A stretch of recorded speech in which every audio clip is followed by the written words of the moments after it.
phone.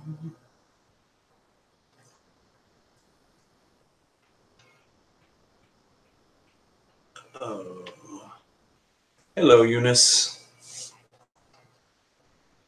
Yeah, I went and had dinner with my roommate and had a couple of cocktails or beers, I guess. And actually, it reminds me I need to go downstairs and get my red stripe. You see, I have my monster barrel refrigerator that I have moved to my new YouTube studio. Yeah, yeah, all that shit earlier was weird. Like in the moment, like I was like, oh, this is, this isn't real. And then I was just I was just in shock. So I thought, you know what, maybe somebody's trolling me. Maybe it's because you see people get trolled all the time, and they get swatted or whatever. And so I called the Plano Police Department, and I was like, "Do you have a detective by this name? Is this his phone number that he called me from?" And they were like, "Yes, it's very real." And I was like, "Oh shit!" So, and then I had given him the phone number to one of the owners of the roadshow and the last roadshow company that I had actually worked for. And then he called me back afterwards, like that was really, really bizarre. So he's gonna, but the guy didn't look like, I Googled him. The guy didn't look familiar. Hi, Sassy. Yep, new setup. And then I thought, like, and then like I'm sorry for the wobbliness there. Odin, what do you want, buddy? Do you want up here? Here. Your adoring fans await you. Now you're sitting on my cord, jackass. Hold on. Here. So, no, it was not a troll. I called the number back and I spoke to the detective again. And then I was like, man, that's just weird. So then I actually called the police department and asked to speak to commanding officer. And I couldn't talk to the commanding officer, but the lady officer I spoke with confirmed the identity of the detective who had called me. And it's just weird. Like I still don't know how. I'm still kind of speechless about the whole thing. It's still kind of very surreal.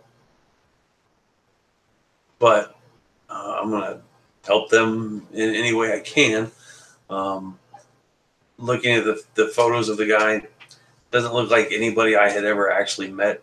I had ran some ads a couple years ago on some Facebook groups, buying coins and jewelry, gold and silver, and whatnot. So maybe he got my name and number from the ads. Actually, I'll show you one of my ads. Actually, it's the last ad that I had posted back in 2016. Just because then I just started doing storage lockers and buying jewelry from random people on the interwebs, just and then not ever people. That's the thing. Like I hate OfferUp and I hate the local apps because Like I have said this a couple times, I have a lawnmower that I've had 134 people say, "Is this still available? I would like to come buy it." I'm like, "Sure," and I give them my address, and no one ever shows up, and it just infuriates the hell out of me. So after a few times of that happening, I quit trying to buy stuff from people. Um,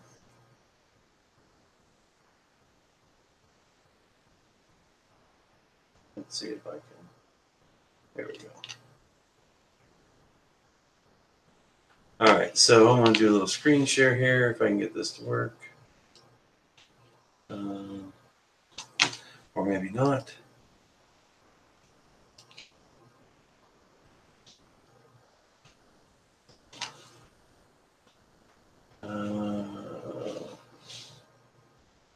I know you guys don't care about this, but whatever. Um,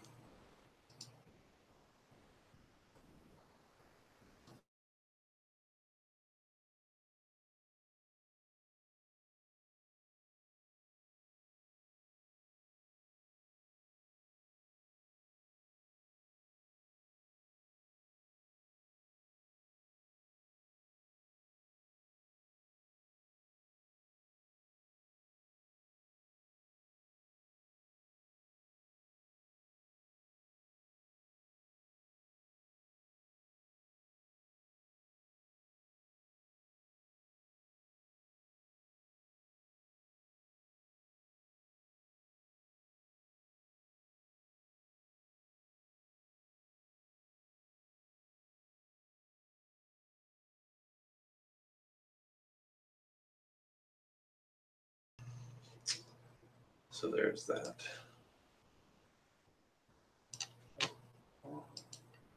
Let's see.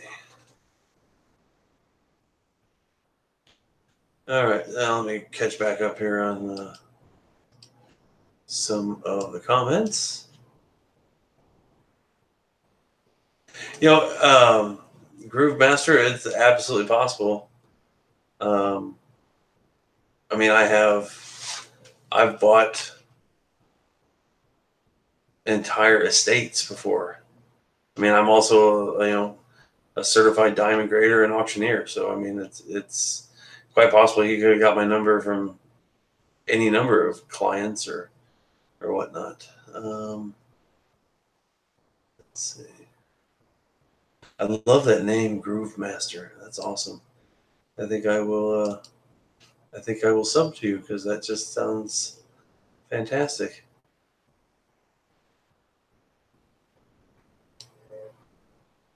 All right, I have now subbed to you, Groove Master.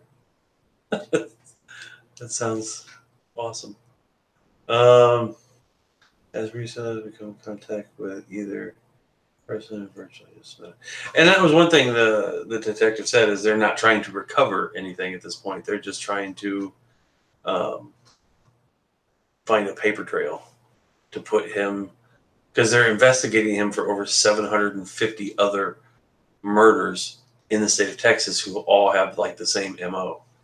Um, so they're just trying to find, because as a precious metals buyer in the state of Texas, you're supposed to have certified scales, which I do. You're supposed to fill out a log, itemize everything that you buy from the weight. Like if you have 64 penny weight of 10 carat and 28 penny weight of 14 carat, et cetera, et cetera. You're supposed to itemize all that and take pictures, and then you're supposed to hold it for 30 days. And so certain municipalities, not all municipalities, you don't have to do that. Like Amarillo has probably the strictest uh, policies for.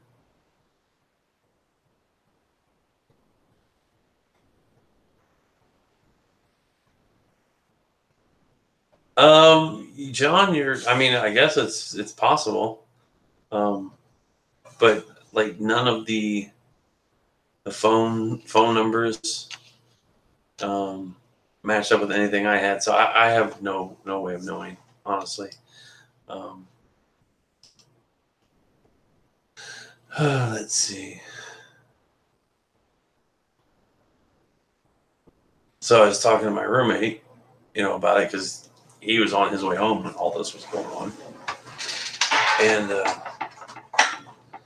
so he's like, well, shit happens. They'll deport him after the execution. Hey, Glenn.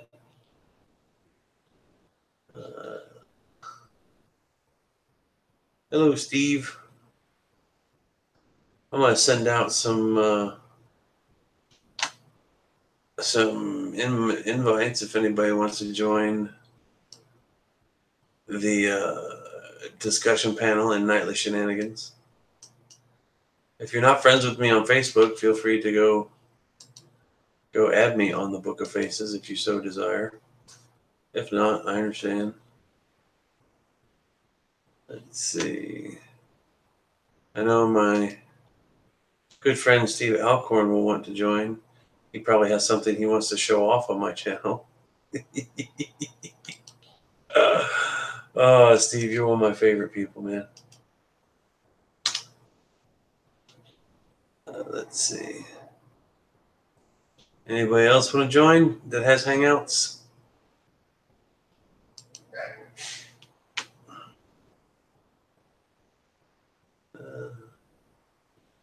Glenn, you want to join us, buddy?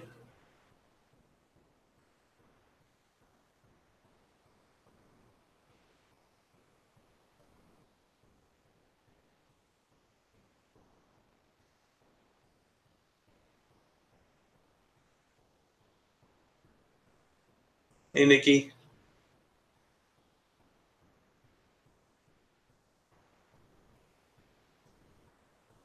Yeah, and Eunice, that's what my roommate was telling me. He's like, it's a shitty thing, but if anything could go viral, it would be a live stream when you get interrupted by a detective telling him that a serial killer has your name and phone number in his phone.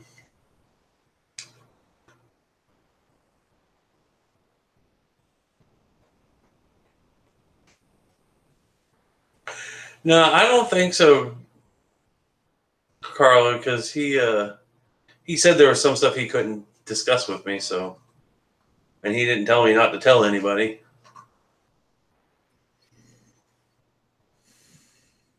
What's up, buddy? That's freaking crazy, man. Did you watch the video? I got on the end when you came back on, and I was like, I didn't watch the whole thing. I got the phone call at 18 minutes and 8 seconds in, and then there was like 2 minutes of because I thought I hit mute, but I guess I still had my mouse over it, and I hit it later or something, and then it went all out. So, yay! That's a tough pill to swallow for sure, man. But, there's nothing you did. There's nothing you can do about it either. And the guy, you may never even have met the guy. You don't even know. Yeah.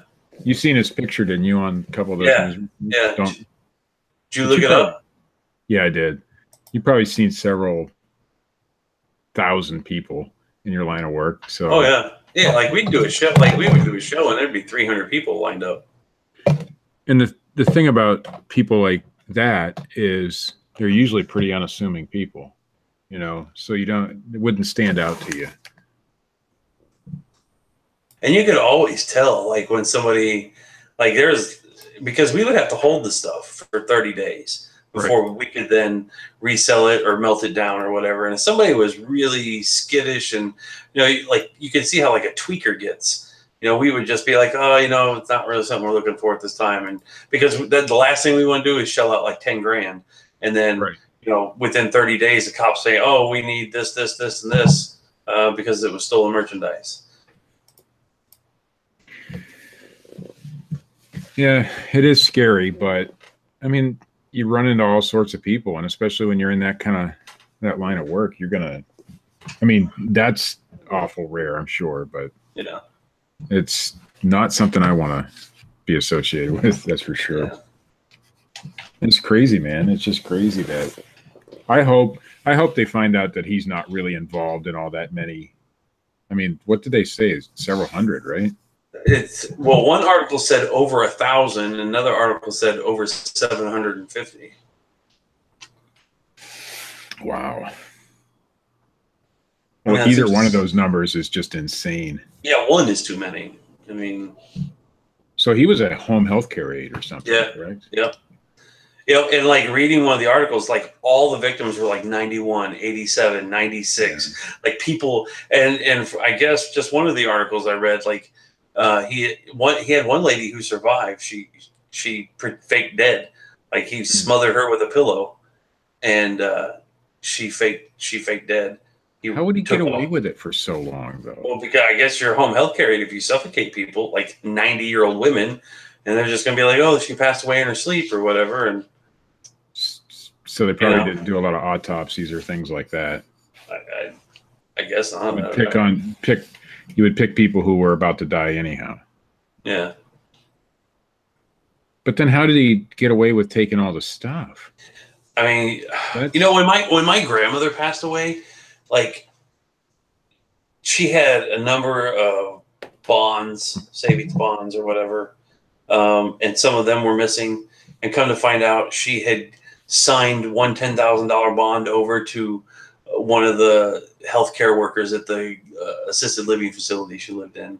The lady gave her, a sob story or whatever, and my grandma was like, "Oh, I can help you out," and or they, I've read where workers, healthcare workers, people don't know what all. Your average person does not know what's in mom and dad's jewelry boxes. Yeah, right. And you can go in there and put a bunch of fake costume jewelry and take all the good stuff. And there was a lady back in Illinois that the lady she took care of was visually impaired, and they didn't just take her jewelry, they took her antique furniture and just put other furniture that was similarly shaped in its place. Huh. That's just crazy. I mean, there's two people you should take care of in this world. It's the old and the young, Yeah. You shouldn't take, those are the two people you should not take advantage of. Well, and part of it too, I think he was a home health care worker, but then one of the articles said like two of the victims he posed as maintenance and let himself in. Like the one lady who survived, he posed as a maintenance to change out her air conditioner filters or whatever, and then he attacked her.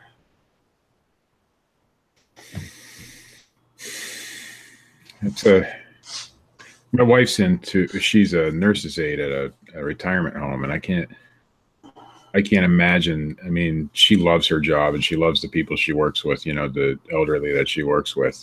Yeah. So things like that are just, they kind of hit home when you have somebody in that field and how easy I guess it would be to do something like that.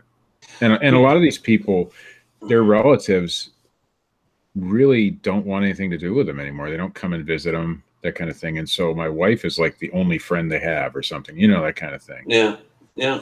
So there's one guy who's got his wife in the home there, and she's not with it. So she doesn't know everything, but he's living in another city and has a girlfriend, and his wife is in the nursing home. She's in her 50s, so he's not super old, or they're not super old. She just had a car accident or something, and they put her in there.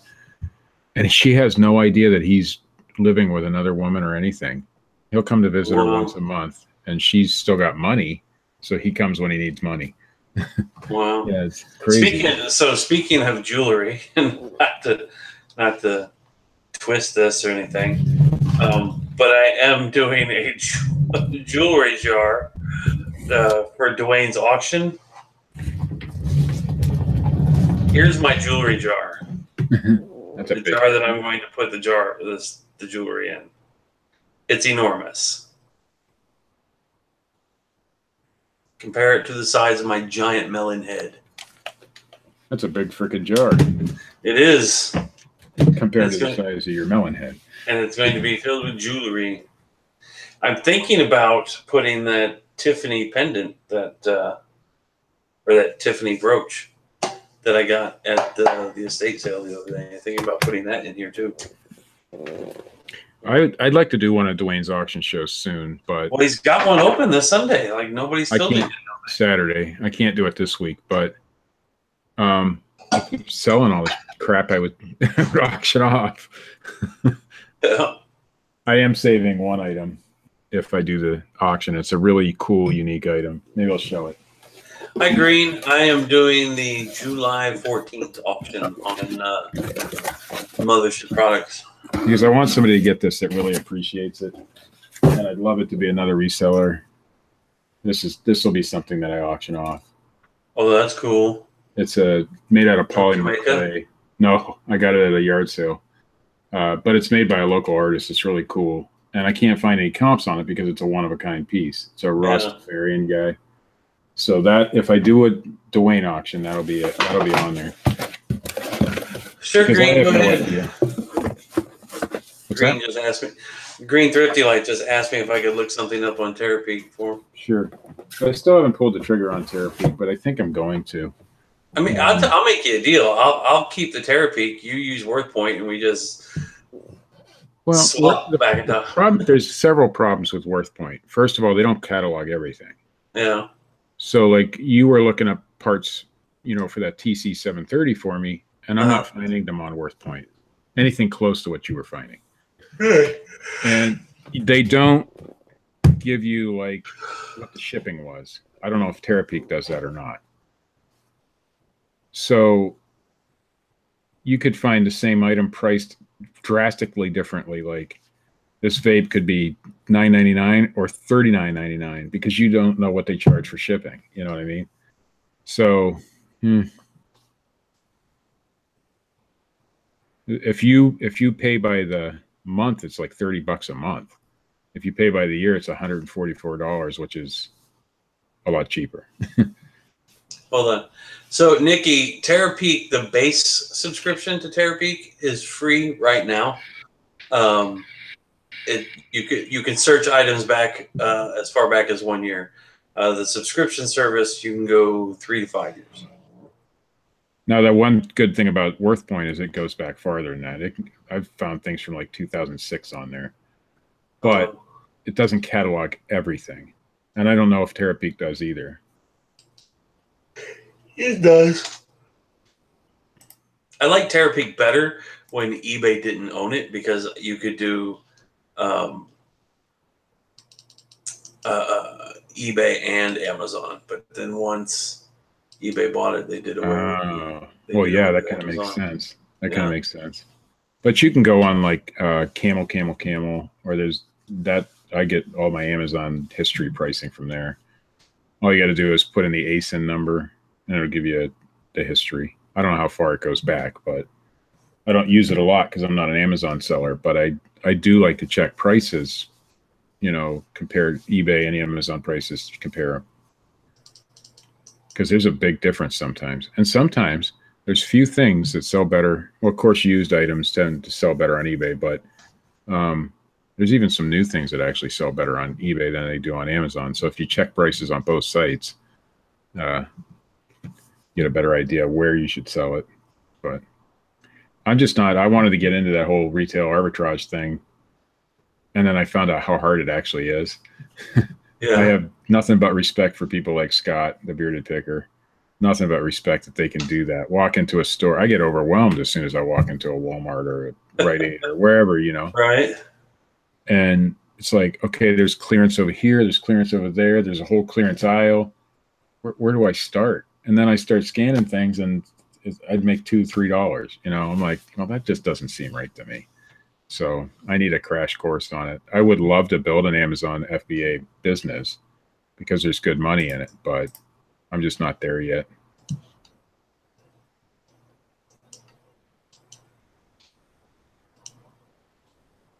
Green, I'm not seeing anything. Yeah, I'm not finding anything at all. I will tell you that Lennox is probably the cheapest and most generic brand of electronics. Yeah, it's one of those like GPX or something like that. Yeah.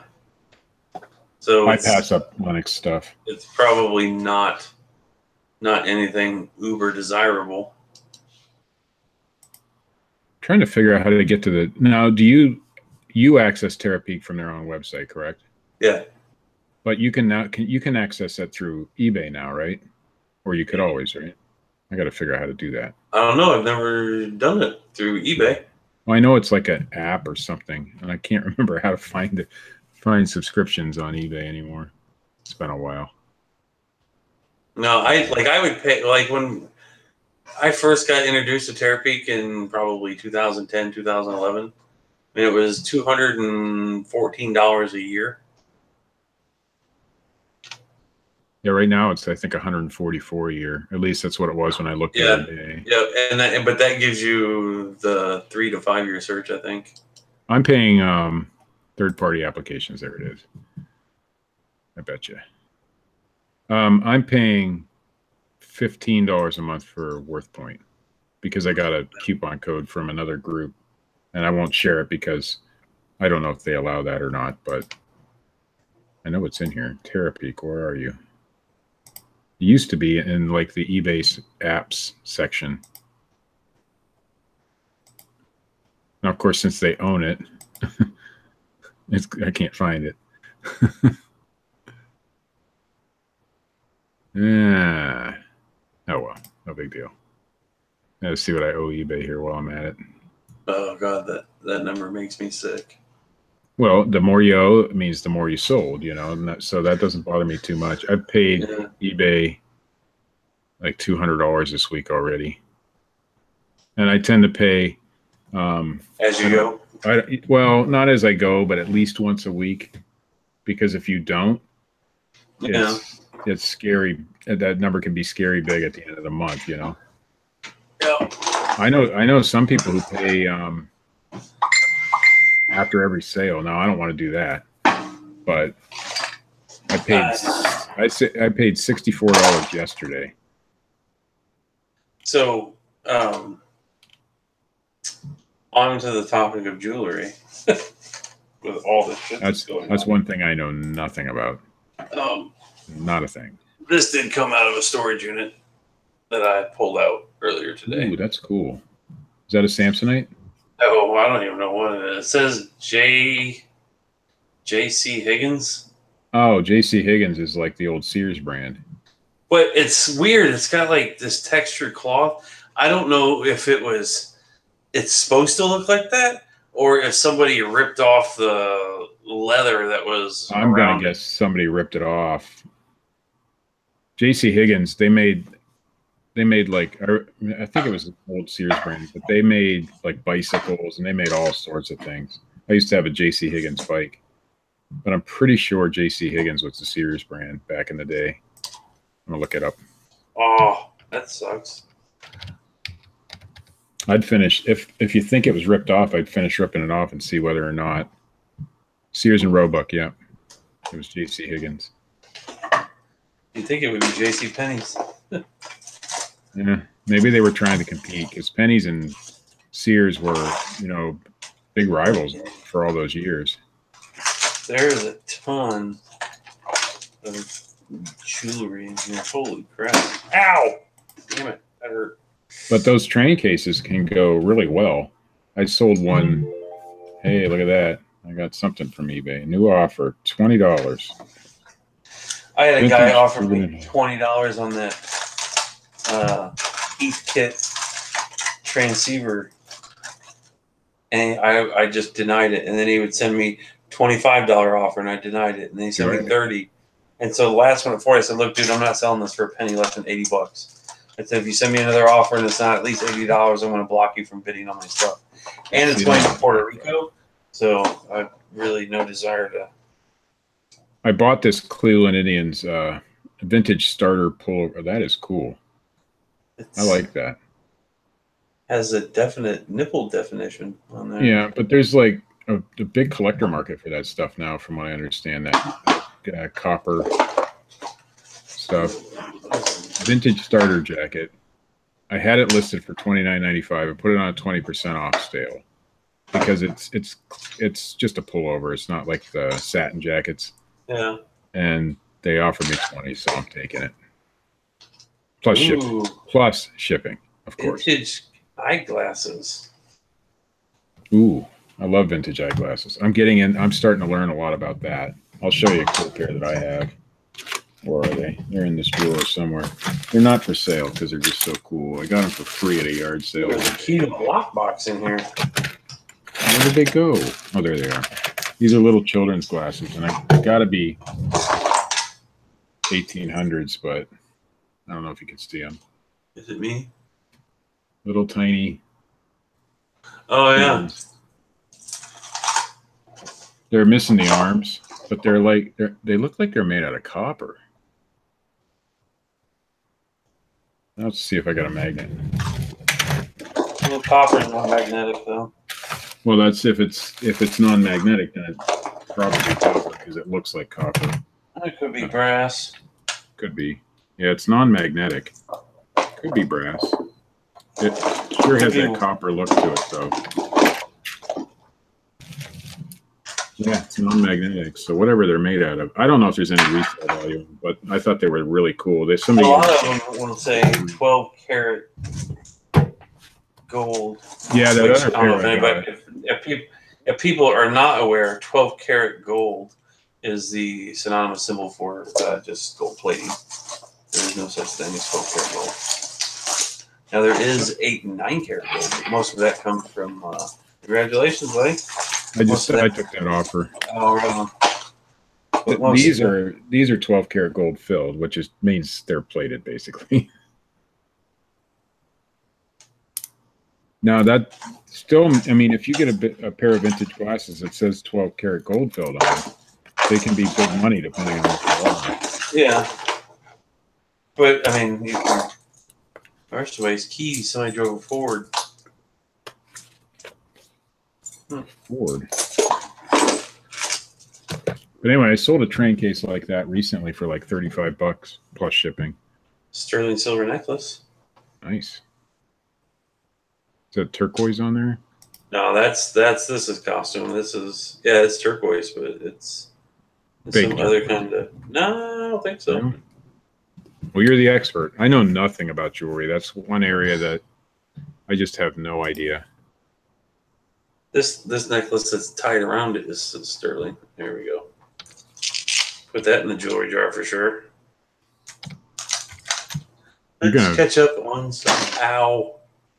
Let's catch up on some. Nobody's making comments. We got any viewers? We're pretty boring tonight. Hey, they paid already. Nice. 26. 26 watching. People just don't like me, and I don't get it. Like, I watch like the morning show this morning with you and Scott. There was like 32 likes and 2 dislikes. I have 5 likes and 6 dislikes. I don't think it's people don't like you. I think they're just messing with you, man. It's because you kind of reacted to that. Somebody's asking me why don't I do auto decline? It saves on aggravation. Or maybe they're asking you. I don't do auto decline because I want to see what the offer is. I want to see if I've included shipping on it. I want to counter offer. I don't care if they offer me $1 for a $300 item. I'm going to counter. And I've actually had people make a legit offer after that. So that's why I don't do auto decline or auto accept either. I want to see what's going on. Yeah, internet shopping says someone is jerking your chain. You don't take it personally. That's all that is. They're just messing with you. That's kind of neat.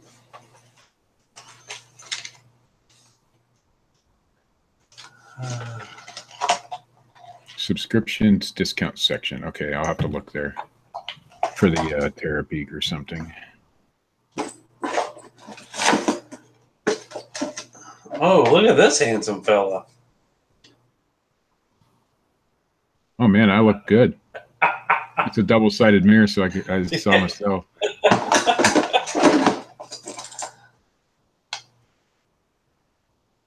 Huh. Yeah, Junk Trader says people don't like her either. Or him, her. It looks like a woman in that picture. Sorry. Not part of the cool table. I'll guarantee you I was never part of the cool table at school. Ever. That's okay. I was part of the we had three groups of kids in our school. You had the nerds, you had the jocks, and then you had whatever I was. And I enjoyed being whatever I was. I didn't fit into a group, and I liked it.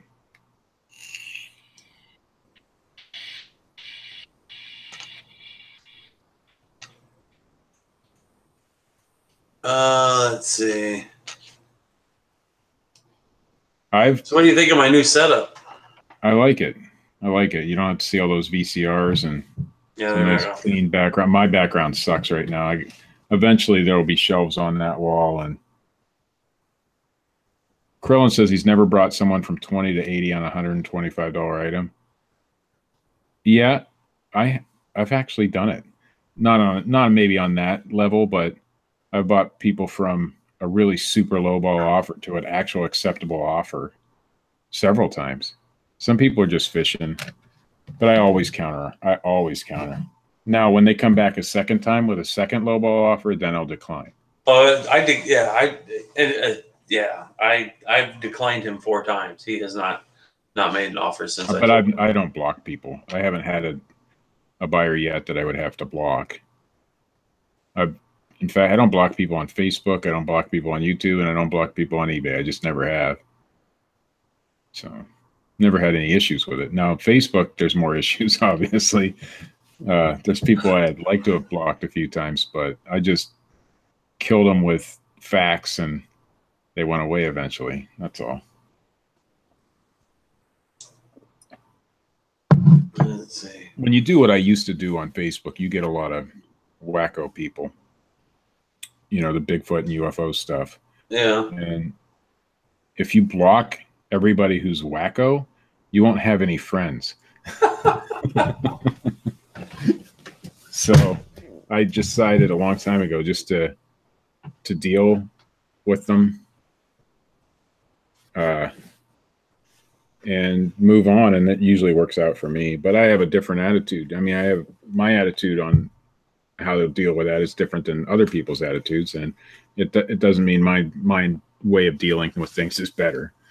It just means that's how I deal with it. That makes sense.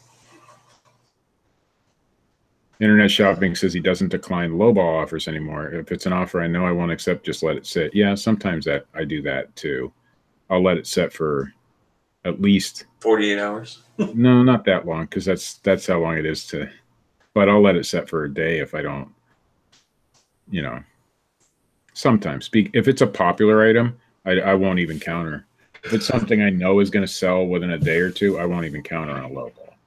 Yeah. But on everything else, because most of my stuff I list everything good till canceled because I'm too lazy to go back and change things. Not too lazy. It's just that I'll forget to. Oh, that reminds me. That reminds me. Thanks for saying that. I need to change some listings around. But I have some Xbox and PS3 games and whatever for $5.99 with free shipping, and it cost $2.92 for me to ship one, first class, and a guy offered me $2.50, and it took everything I had for me to tell him not to go eat a bag of dicks.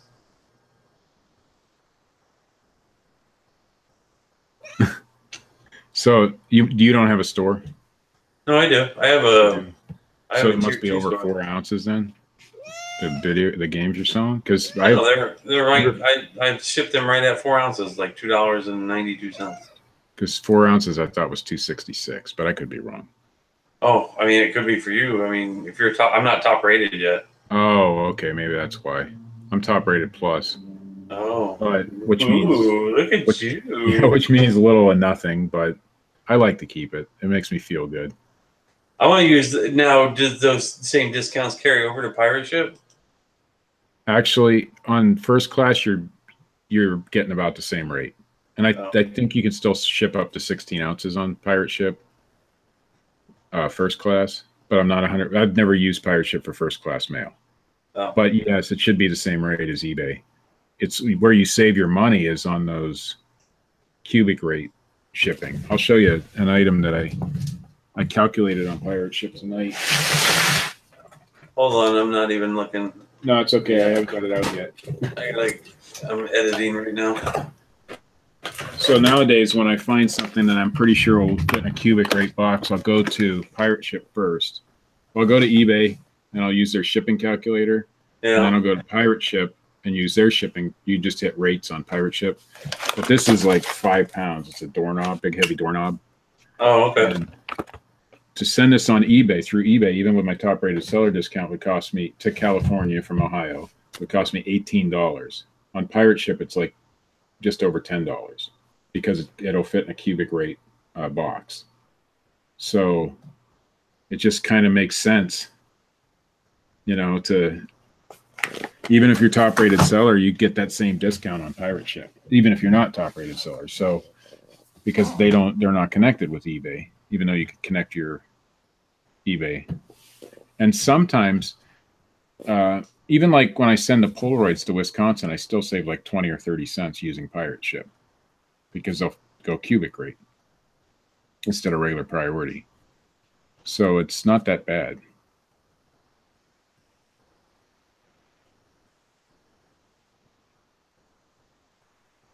I'm reading Internet Shoppings. Apparently, they have a glitch on their eBay account where free returns doesn't show. And then if they don't fix it, he's going to let top rated go. Top rated isn't really that great a deal anymore. I keep it because it makes me feel good.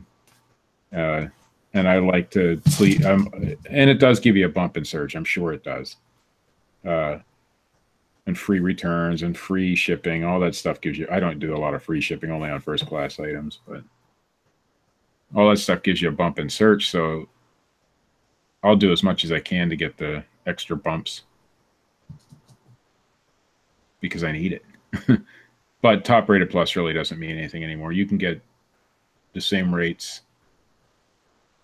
You can get the same rates using Pirate Ship, or there's a cup Ship Saver, I think is another one. Oh, that's an insurance. There's other, stamps.com, I think gives the same kind of commercial rates, but I don't think they do the cubic.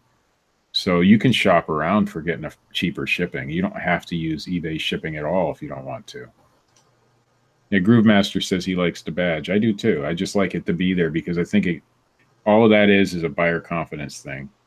Same with the free 60-day returns, which I know a lot of the people in the chat and others don't like. But I took a return yesterday. I got the return back yesterday. It was $49 some. They bought the wrong item, but I got the return back. Sold the thing the same day. Folks thing, right? Yeah, sold the thing the same day. But what full price? You're gonna get, yeah, for actually full price, and I had taken a $40 some offer on it, so I made my money back. So even taking returns, it's not that big a deal, you know. Well, you know, a lot of times too.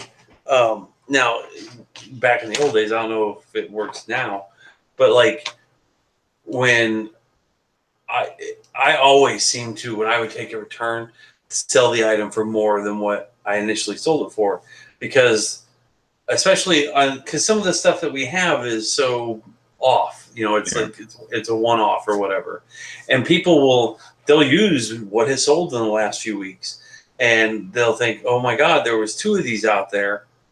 There's one less. I better hurry up and snatch this up. And what it is, it's just your item that you've relisted. And so now they think there's a shortage of said item and they're going to pay more for it. And a good trick to do is to change the lead picture on your thing. So they think it's a different, I don't do it, but a lot of people do. I used to do it all the time. If you change that lead picture, even because you got a return on it, if they see 2 of the same item and, you know, if most of your buyers don't search solds. It's just the way, if they're just buyers, if they're sellers like you and I, of course, we're going to search solds and see what, you know, we can do. I search solds when I'm buying as well as selling because I know I can get it for cheaper or, you know, see what the normal everyday price of that item is. But most of your buyers don't. So whether or not changing that photo helps, I don't know, but a lot of people say it does. And so But when somebody's searching sold, now they think 2 different items sold, even though it was the same exact item. So, right, but they think there's less of them out there in the market. Right. True. Nikki wants to post a link. What are you posting a link to, Nikki? You know what? I have been on eBay since 1996. And I can honestly tell you, I have never once said, oh, I'm only going to go buy from a top-rated seller. No. But I think subconsciously, I check. I don't know what that link is for. Add me. How do you get that? For my YouTube instant message. I know there's a new YouTube instant message thing, but I have no idea how to use it. I have my mom and one other person on it, and that's it. And I still don't know how to use it. Well, I'm gonna add her. We'll see how this. How'd you do that? Accept. I did it. Okay. Now, does it work like a? I've always said that if YouTube was more like Facebook, YouTube would be the shit. Because if you can instant message right in, now I don't know how to get back. How do I get back to the chat? Oh, God. I lost the chat when I did that. There it is. Is that new, Nikki? I know old messages through Creator Studio going away. It made the chat go all the way back to the beginning, and now it's like going by really super fast. I got to read all the chat over again. Yeah, I've always wanted YouTube to have an instant message feature. So I'm glad they're trying it, but I don't think anybody knows how to use it yet. Yeah, Big Brother said top-rated installs more buyer confidence. And I think when you see that badge on somebody's listing, you feel a little bit better, even if it's subconsciously. And then when you see 100% feedback, you feel a little bit better, even if it's subconsciously. And I think that is what, that's why I want to keep the badge if I can. I'm not going to, cry a river if I don't have it, but I like it. I think it's cool as hell. Now I just want Nikki to tell me how to do that so I can send messages to everybody. It would be nice to be able to do it right through YouTube. Is it the pop-out chat? No. No, you got to go to me. Open a new window here. When you first come into YouTube, it popped up a few days ago. Now it's not there. Oh, where did it go? Huh. Of course it's not next to the bell, it's the messages. Mine just says messages. And then, I'll be goddamn. There you go. Yeah, mine's not there right now. Add more contacts. Yeah. Copy invite link.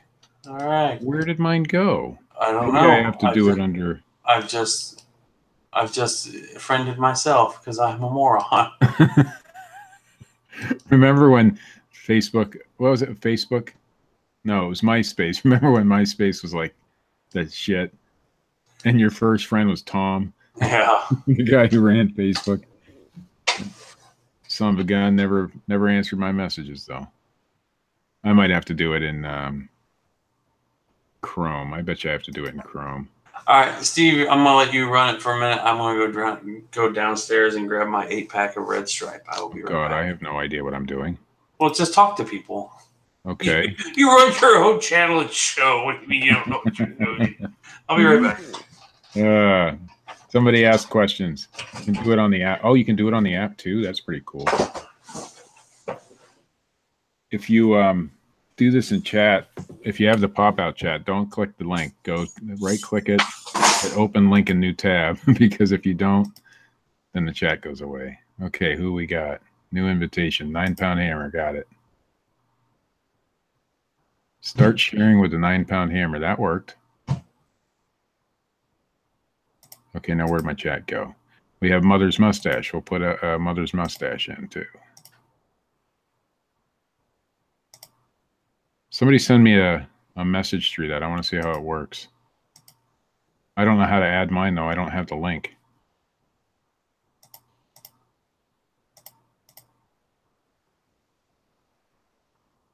Where does it pop up when you send a message?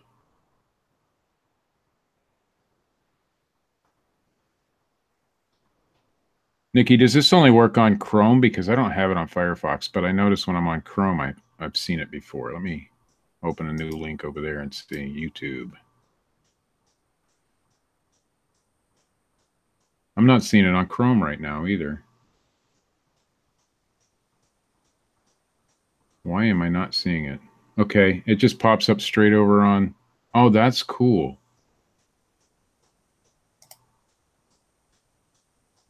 But my messenger link.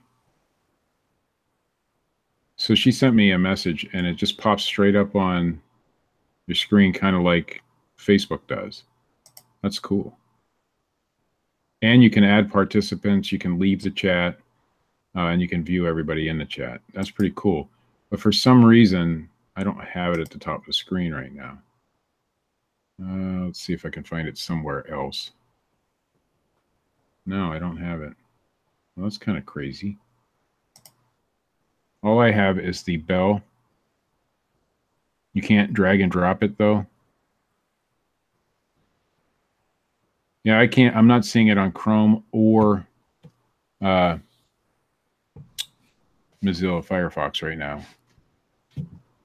But it's a cool feature, and I think I want to see if you can. Nikki, I'm going to send you a link just to see if it works and see if you can. I don't know what I'll send a link to. Maybe.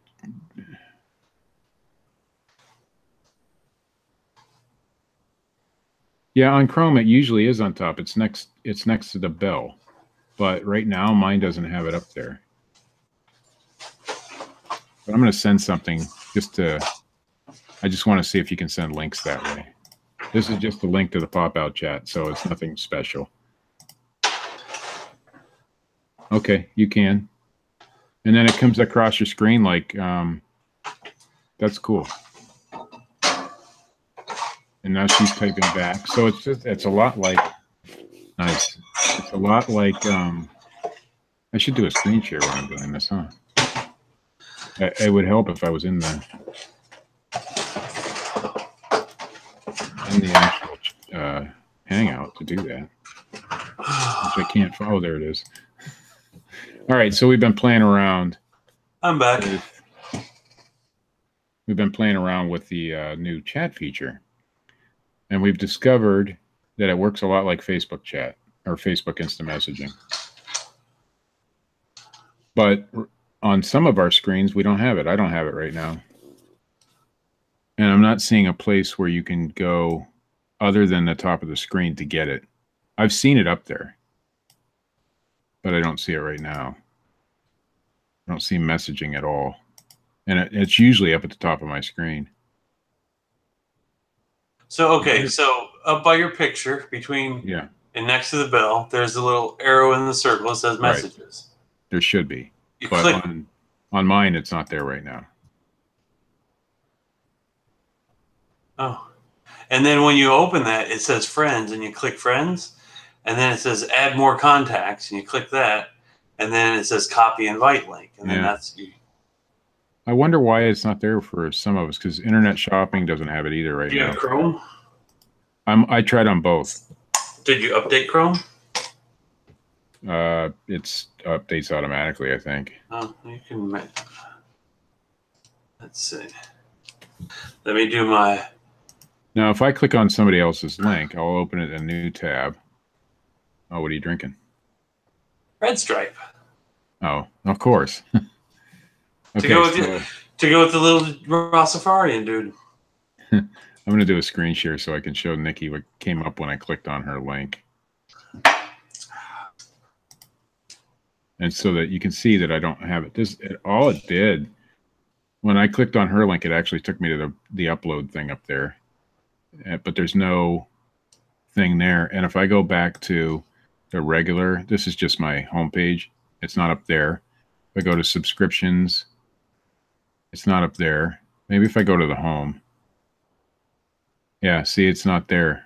That's Firefox, but it's the same on Chrome. It's not working for me. So I wonder if there's another place. I'll stop. I wonder if there's another place on YouTube you can do that. I don't know how any of this is reseller related, but it actually is, because if it makes it easier to share links. Shenanigans. Yeah, if it makes it easier to share links for like doing a hangout like this, absolutely, then it'll be great. So you don't have to open another app like Facebook or whatever to. And it's better than sharing the link in live chat, because you just never know who might come in. Right. I am going to invite Groove Master to join the panel. I have just recently started watching. I think Groove Master's a brand new YouTuber, and I watched his first video, and it was really good. Actually, I was a brand new YouTuber a month ago. Yeah, I know. And now look where you're at. My roommate said after the if my video goes somewhat makes some rounds, he said I should have 1,000 followers by the end of the week, and I bet him a $20 bill that does not happen. I would probably be on your side. It's viral videos are you can't make a viral video. You can't. Unless you're dude. I mean, you can. There are things. Welcome back, Glenn. You can do things to increase your chances of getting a viral video, but depends on what you're doing too. I've had a couple go viral, semi-viral, 300,000-400,000 views in a week. I've never had more than 1,500. Well, when I was doing the Bigfoot stuff, I was more of a skeptic, so I would, dash people's hopes and dreams. And a couple news channels a couple times picked up a couple of my videos and put them on their websites. And so, and I agree with Fishing and Picking. You don't want a really long video if you're trying to make a viral video. You want to like under like 2 minutes, 3 minutes. And I've noticed it depends on which. I mean, in the reseller game, you want long videos like this. You want to engage with people, because people put us on in the background and want to listen to us. But on most other things, 3 to 5 minutes is all you want to do for a video, because people's attention spans tend to be really short. Yeah. And most of my videos that did really well, if you remember, it was a couple of years ago, I want to say 2015, the state of Arizona did it was like an April Fool's joke, but it wasn't April 1st, I don't think. But they put out a video about Bigfoot captured on traffic cam, and all it was a couple bushes. And I did the breakdown of that video and proved that it was just a couple bushes, right? And that's the video that went, it went crazy. NBC picked it up, ABC picked it up. So are you a Bigfoot Sasquatch believer or debunker? A little of both. Yeah, you can't be a true debunker if you don't believe there's something to it, right? So you got to have. Hey, Glenn. You got to think on both sides of the fence. Yes, there's a possibility that this thing is out there, but you better use science to prove it to me, or at least some real data, instead of showing me a picture of a tree stump and calling it a Bigfoot, that kind of thing. Right. And if I could prove that all you're doing is showing me a picture of Bigfoot, that's what I was going to do. And that's what my whole YouTube channel was about. UFOs too, and stuff like that, but mostly Bigfoot. I did a couple ghost ones. There was a picture of Jesus one that I did. That one didn't do as well.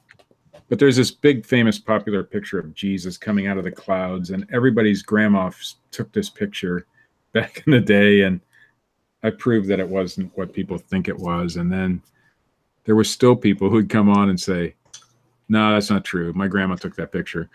And there was like 20 different people who told me that. So 20 different grandmas took the same exact picture, apparently. Oh, wow. So what are you up to tonight, Glenn? Not much. No, just like I said, had to do some stuff. My elves are on strike, so I got to do everything myself. Right. Where's Scott at tonight? I don't know. He's usually like all over the Google Hangouts.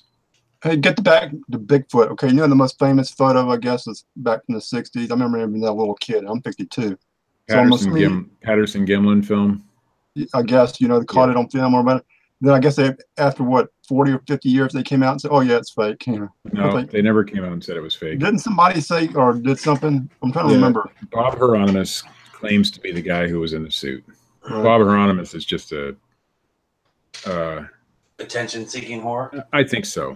He knew Bob Gimlin and Roger Patterson, but there's no proof that he was ever on that expedition. Now, is it real? I don't know. I think it's fairly convincing, but you can't prove or disprove anything on video. Videos can be faked. I mean, even back then they can be faked. So I've actually met Bob Gimlin, who was one of the guys. He was not the guy taking the film that day, but he was the other guy that was there. He was riding the horses. Pretty cool guy. Very believable. The story hasn't changed in all those years. Is he still alive? Yeah, he's still alive. He wouldn't talk about it for like the first 50 years. I mean, it was 50 years old last year, I think. Odin, I'm gonna beat you. But he's now doing, Bigfoot conferences and things like that to make some money. But he wouldn't talk about it for like the first 40 years. Wouldn't even mention it to people. He was actually really good friends with Evel Knievel back in the day, and he did all that motorcycle stunt riding and things like that. He was also a rodeo rider. So he had a huge career doing that kind of stuff. To get this back to need the Bigfoot.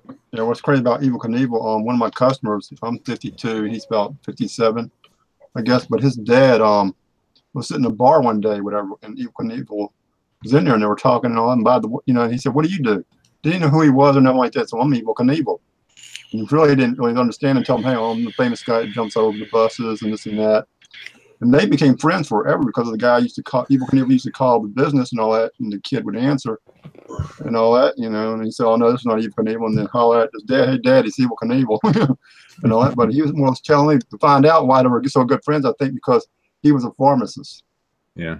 He was that big painkiller deal. So something, I'm not saying that he did under the table stuff, and his kid probably wouldn't admit it, but could also be because two together. But like I said, they were just like beer drinking buddies. It could also be because he's the one guy in the whole freaking country that didn't know who Evel Knievel was. I met this guy, and he just keeps asking me for Quaaludes. There was, if you go on the internet and search Jim Carrey and then put the name of my town in, Jim Carrey actually drove through our town one time, and his car broke down on the interstate, and the interstate's like a mile from where I live. Right. And some guys stopped to help him, and they had no idea who he was. No idea. I mean, who doesn't know who not the Jim Carrey that we have in our chats here, but the Jim Carrey, right? Who doesn't know who that guy is? But anyway, he was so impressed because they brought him and they took him to lunch and everything. They paid for everything. He's like, these people just didn't even know who I was. And he was so impressed by it and by our town here, which if he actually lived here, he probably wouldn't be that impressed. But that he said when he retires, he wants to move here. We'll see if that ever happens. But it's, when a famous person is not recognized, it means more to them actually than if they are recognized. Now, people like us, recognized, they just treat them regular, so we'll get in line like everybody else.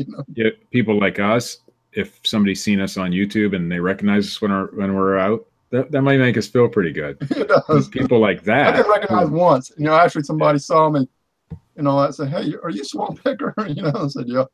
Yeah, I got recognized one time too. But it was a guy I had been chatting with on Facebook too, but he's a reseller. Right. And I was not feeling well that way. And I remember the first time Lonnie got recognized, and he's like, he felt like he didn't treat the guy right or something. Well, I did the same thing, but I was really sick that day. Right. But I had to go out and do my rounds, and and I didn't go up and talk to the guy. He was waving at me from a van, and I'm like, oh shoot. So I messaged him when I got home. I said, dude, I feel really bad because I didn't come up and talk to you. And I explained to him what was going on. And like, hey, there's Scott. There's Dwayne. I see Dwayne's in the chat. The Dwayne Hale. Hey, if anybody ever goes dumpster diving, you ever heard of Nielsen before? Nelson or Nielsen? You know what that is? The term used, the No. name? Nielsen for like the rating, TV Right, ratings. right. Like the TV ratings. Oh yeah, yeah. So if you ever see envelopes in the trash, you need to take it. You know, I signed up for a couple of them. I got probably about $20 over there. They sent me a 5, a 10. They usually send you $2. Well, I saw in the garbage can a big envelope that said Nielsen. And I got only 20. I live in an apartment with like 26 people, 26 units. So I got me a long stick, a piece of duct tape in it, and put it down in the garbage can, dug it out, and ripped it open. I knew what was going to be in there, and this was in there. Ooh, nice. You know, so I knew. I was hoping for $2, but normally they put like brand new bills, like right off the printing press. Free money. So I knew this was in there and all that, and it's actually addressed to a certain person. You know, it was where it usually says resident, but So if you ever see an envelope with the word Nielsen on it, especially if the TV ratings, open it up because it's got money in it. I want an envelope from Nielsen. I've never gotten one. I want an envelope from Publishers Clearinghouse. Yeah. Oh, you'll get those. There's these little normally sticky things in them. Yeah, because normally if you do fill it out and do the TV deal and survey and send it back, they usually send you $5 or $10 back. Nice. You know. My grandfather was so intent on winning the Publishers Clearinghouse sweepstakes that he would sit there, and that's back when you had to lick the stamps and he thought that the more he did, the more his chances of winning were. He never won. He would win small things like, I actually have a ring that he won from, but it was like this cheapy junk ring. But I have his ring because he wore it a lot. But yeah, he never won. But he'd sit there for hours and hours and then he'd cancel all the subscriptions, you know. He thought the more subscriptions you got, the better your chances. And I kept trying to explain to him. It says right here, you do not need to subscribe to these magazines to win for your chance. It does not increase your chances of winning. But he didn't believe it. So he thought. My grandfather was a very intelligent man. He ran his own farm for years. He was a businessman. But when it came to that, he just couldn't be convinced. Scott, you gonna join us?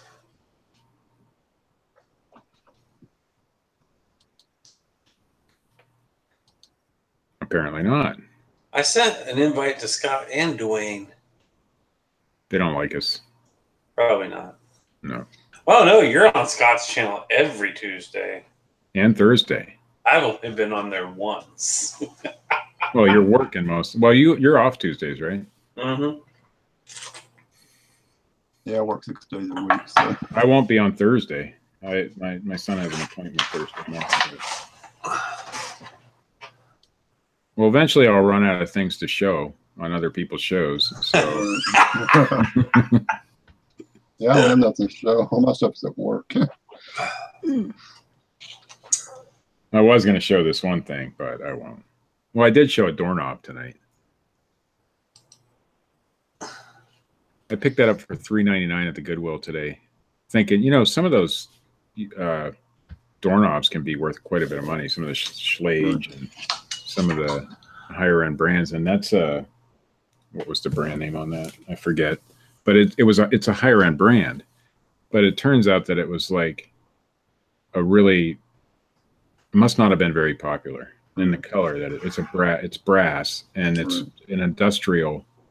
So it's like for bathroom doors in a hospital or something. And they use brushed chrome most of the time. So we'll see. I put it up for $60, see if it'll go. But it's brand new. I saw one around like $30 not long ago. You said swag, right? I think Hello, Jennifer. No, the one that I got was hold on. Who is Jennifer? Is that my ex-wife watching? I forgot where I put it. Oh, right here. It is a Sargent, which is a really good brand, but it's a line that they don't make anymore. Right. And apparently people aren't searching by Sergeant Bradford series, so we'll see. But I took a chance on it. Why not? For $3, man, maybe I could put that in my bathroom. I asked who Jennifer was and inquired if it was my ex-wife, and she says no. Hey, Scott. He's in here. Yeah, Scott's in.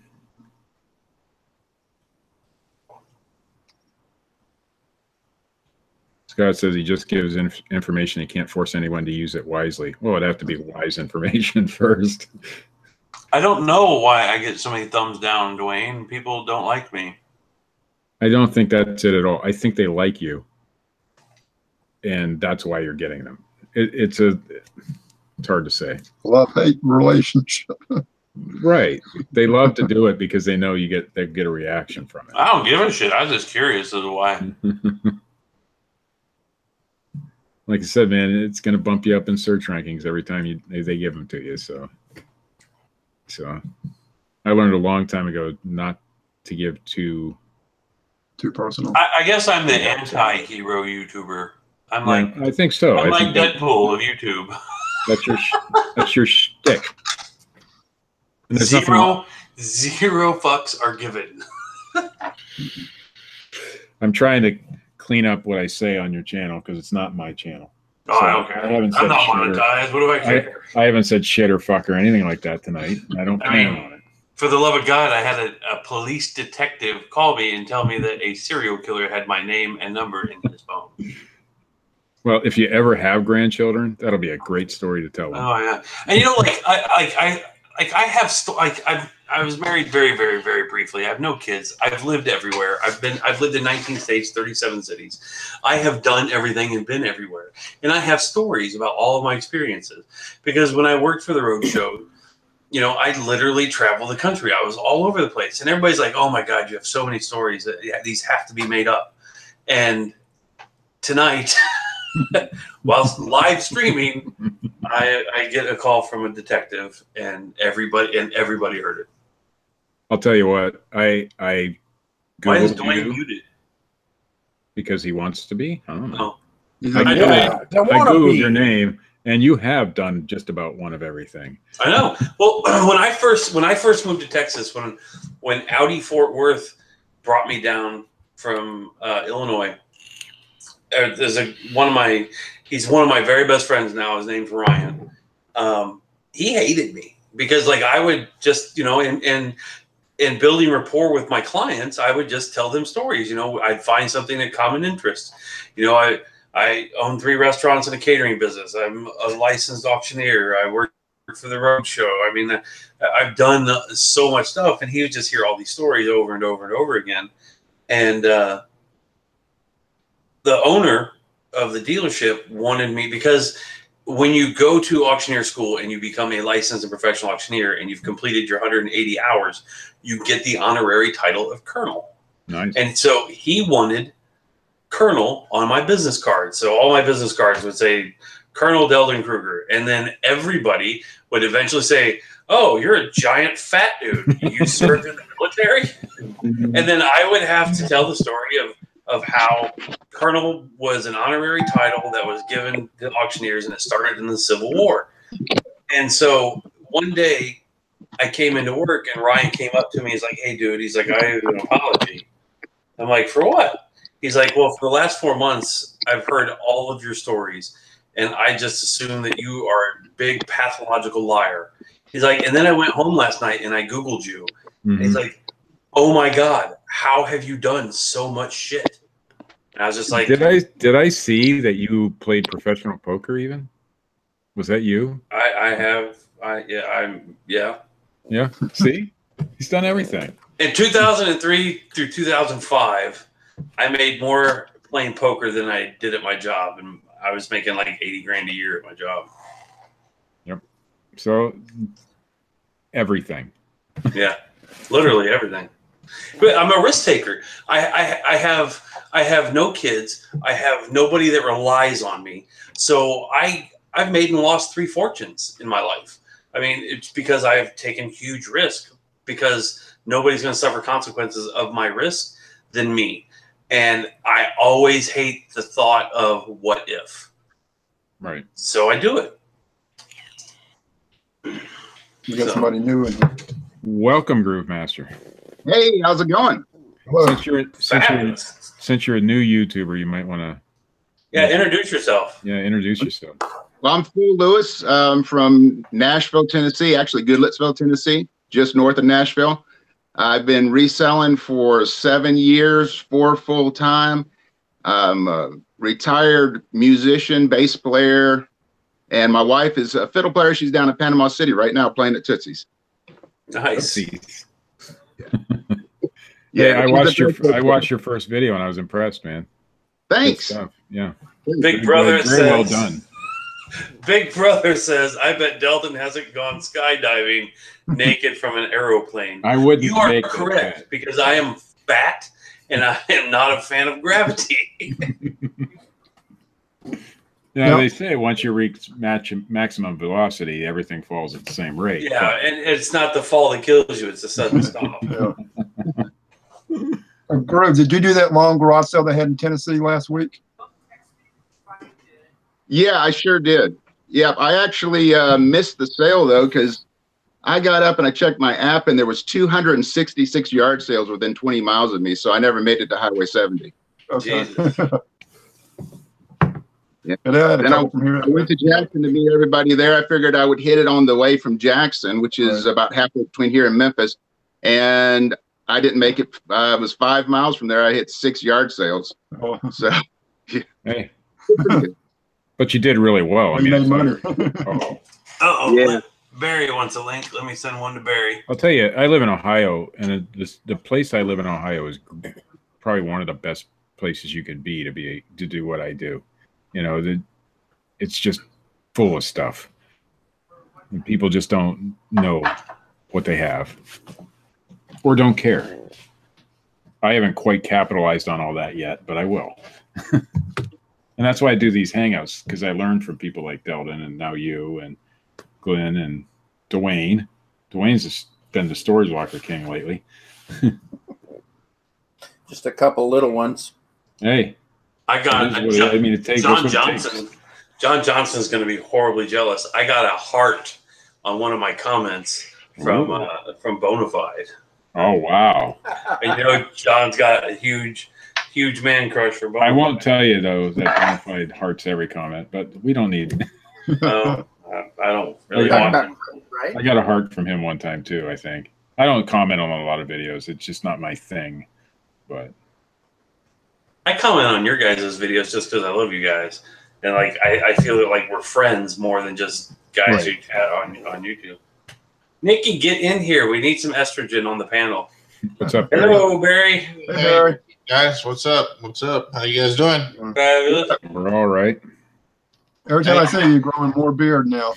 You need some estrogen? Real quick, I don't know if Dwayne's seen it earlier, but Dwayne, this is my my jewelry jar. The beginning for the sale. Okay, that's a big jar. It is. There's no jewelry. Compare it to my huge head. Oh, it's going to be filled, and I'm probably going to put that Tiffany pendant or brooch or whatever in there as well. I'm going to guarantee that there is going to be $500 minimum of jewelry in this thing. Wow, That's awesome. pretty bold. I don't think you'll get it. I don't think you'll get 500 out of it. Well, I don't have to get 500 back on it. I mean, I want somebody to buy it that'll make some money on it. Oh, okay, good. Give myself a little bit of a good reputation as a good person and seller. Sure. Because I mean, 95% of the jewelry I want to put in there is stuff I got out of storage units. Very good. Yeah, that's what I tell everybody: is don't expect to make a ton of money or top dollar on my auction, because we're resellers. We're there to buy something to resell it. For the most part.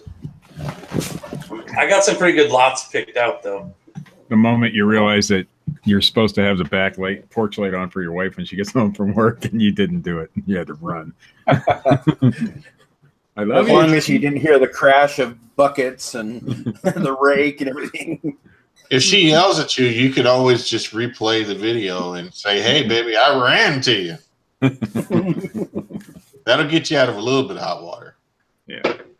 She works at a nursing home, and I was talking to Delton about it earlier. She loves her job, but she chose to go to second shift so she could spend more time with me, really, because I would be gone all day, and she was at work, and then she'd come home and go to bed in like 2 hours, because she was so tired from work. So now we we go thrifting together and yard selling together and stuff like that. So she switched to second shift. So, Dude, how dare you spend time with your wife? I mean, for real. love my wife. She's the Holy cow. greatest person on the earth. She's standing right behind me. She told me I could say that. Yeah, she allowed me to. But Well, you all right, should guys. introduce us to her. No, she doesn't like to be on camera. Maybe someday. Oh, okay. Well, has All she right, ever guys. found anything that really impressed you? Like you said, wow, man, that's better than anything I ever found. Has she ever found Sometimes anything? she does all right. She does all right. She's a quick learner, so she watches what I pick up, and she'll go and look and find the same thing. So if she's home, does that mean you gotta go? Well, yeah, because this is now. Now it's time for Whoopi. Was it 11:30 there or 10:30? Where you at? It's 11:30. Wow, that's late there. Yep, and then I got to get up. I got to go. I have a chiropractor appointment in the morning at 8 a.m. and it's a half an hour drive, so I got to get up early. So. All right, man. See you guys later. Hey, good to meet you, Groove See you soon. Master and Barry. This is the first time I've been hanging out with both of you guys, so let's make it again. All right, later. See you, buddy. See you tomorrow. So Barry, how many of the 1,500 do you have listed that you had shot for? Technically, I have a little over 500 live listings. That's with cool. with about 170 active items in there. Here's the thing, though, right? Like, you know, as you start any journey, as you go through any journey, you learn shit, right? So what I've learned is with this video game stuff, because I was just going to post everything and anything, even if it was $6, $7, whatever, because I just wanted to have it up there. The thing about the games that go for, I would say, less than $7.99 is that they take forever to sell, and there comes a point in time where, is it worth your time and effort and things like that? And also, there's a better way to do those smaller games, those games that go for, say, $4.99, $5.99, $6.99. You're only going to get $1 or $2 profit. So guess what? If you go down to your local game store, they'll give you $1 or $2 for those games in cash. Right. So why not just go there? I didn't know that. I didn't really know that before I started this stuff, and had a bunch of that shit and had to get rid of it because it was just taking up time and space and energy and stuff. And then I got rid of it, and I was like, you know what? I'm going to cut out anything that's less than, say, $7.95. I'm just going to cut it out because it's just not worth it. So the journey still continues, but it has been altered a bit, and I'm doing other things as well. I got a video on there that I just posted yesterday or day before, and it talks about my dealings in a deal that I didn't make. I tried to, but I didn't get there in time. My buddy did, and it's a pretty fun story, man. I went on for about a half an hour. It's pretty cool. Right on. I had a goal today to do 100 listings, and I got 0. So I rearranged my YouTube studio, and then I got the infamous call from the police detective today. So, which was on live stream. If anybody has not seen that yet. Nope. Yeah, I missed that one. Yeah, I missed that one too. So I was live streaming this afternoon about 4:00, and we were just talking about just eBay, and I got a phone call and it said City of Plano. I was like, who the hell from the City of Plano was calling me? So I answered it, and it was a detective, and he started asking me questions about a guy named Billy Chemermir, which is Chemirmir, if you want to Google him. He had me saved in his cell phone as Deldon, the jewelry guy. Uh-oh. So this guy was arrested on June 13th for capital murder. Woo! Suspected to have killed 750 elderly women in the last 2 decades as a home health care aide. And the article says that he is possibly the most prolific serial killer in the United States. Wow. And all of this, I had him on a speakerphone, and we were live streaming, so everybody heard this. So at first I was like, okay, and I was talking to Adina, and she's like, it just seems kind of weird.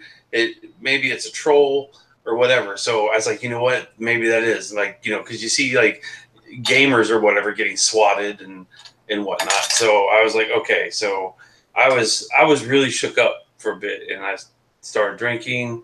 And my roommate came home. We went to dinners, and like on the way to dinner, I Googled the Plano Police Department, and I called them. I said, hey, do you have a detective by this name?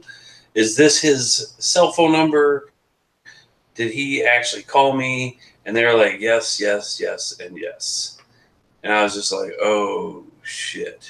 So my roommate's like has this great idea. He says, well, you can always try and make a silver lining out of it.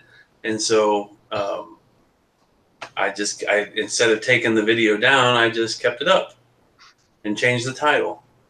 So at 18 minutes and 8 seconds is when the phone call happens. Wow. So I had heard a little bit. I didn't hear the whole story, but I heard, you know, sidebar of it, and then they were teasing me saying, "Oh, so that's how he's going to fill the jewelry jars with this." Oh yeah. Oh, stuff you're fencing, right? You're a fencer, right? Yeah, right. So, but like, so were you buying from this guy or selling? No, I don't. Like, I looked at his picture and I've never seen him. Never seen him. And the last ad that I even posted on Facebook where I would buy coins, jewelry, whatever, was May 13th of 2016. And before that was when I was with the Road Show, and I did 2 shows in Plano in about a 6-month time frame. So I called the former owner of the company and talked to him, and then I gave the police detective Howard's information, and he called Howard, and Howard called me afterwards. He's like, that's weird. So he's going to look for his name and then like the 2 aliases or whatever that he used, and Howard's going to go through the documentation, you know, because we had to keep records of every sale, every itemized list of everything we bought, and then we had to hold it for 30 days. So with people like that, though, like when somebody comes in, they're like with stolen goods, they're kind of like a tweaker. They get real nervous, they're fidgety. You know, there's some very easy tells to know when somebody's trying to hawk something that was not theirs. So in those incidences, you know, and one thing we would do is we would say, okay, we need your thumbprint, we need a copy of your driver's license. You know, we would do all these measures, and they'd be like, oh, I just wanted to see how much it was worth. They would do that. And then if we did buy it, we would then have to hold it for 30 days before we could attempt to liquidate it. So I don't think I ever bought anything from the guy. I think I may have appraised something for him, but or graded some diamonds for him. But yeah, it was weird, man. I was absolutely speechless. Like if you watch the video, I was shaking. Like I felt horrible. I had this horrible sinking feeling in my stomach.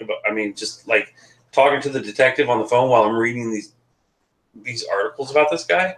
I mean, it was, I can't explain that, how I felt in that moment. It was the most surreal experience I've ever. I bet. Ever imagined. Yeah, some of us deal with famous people, but not infamous people very often. Right. What were you saying, Glenn? This hasn't made the news yet, as far as like the world news saying, hey, you know, there's a serial killer out there. Or is this like kind of under the table stuff they're talking about? I don't know Google him. I mean, I never watched the local news.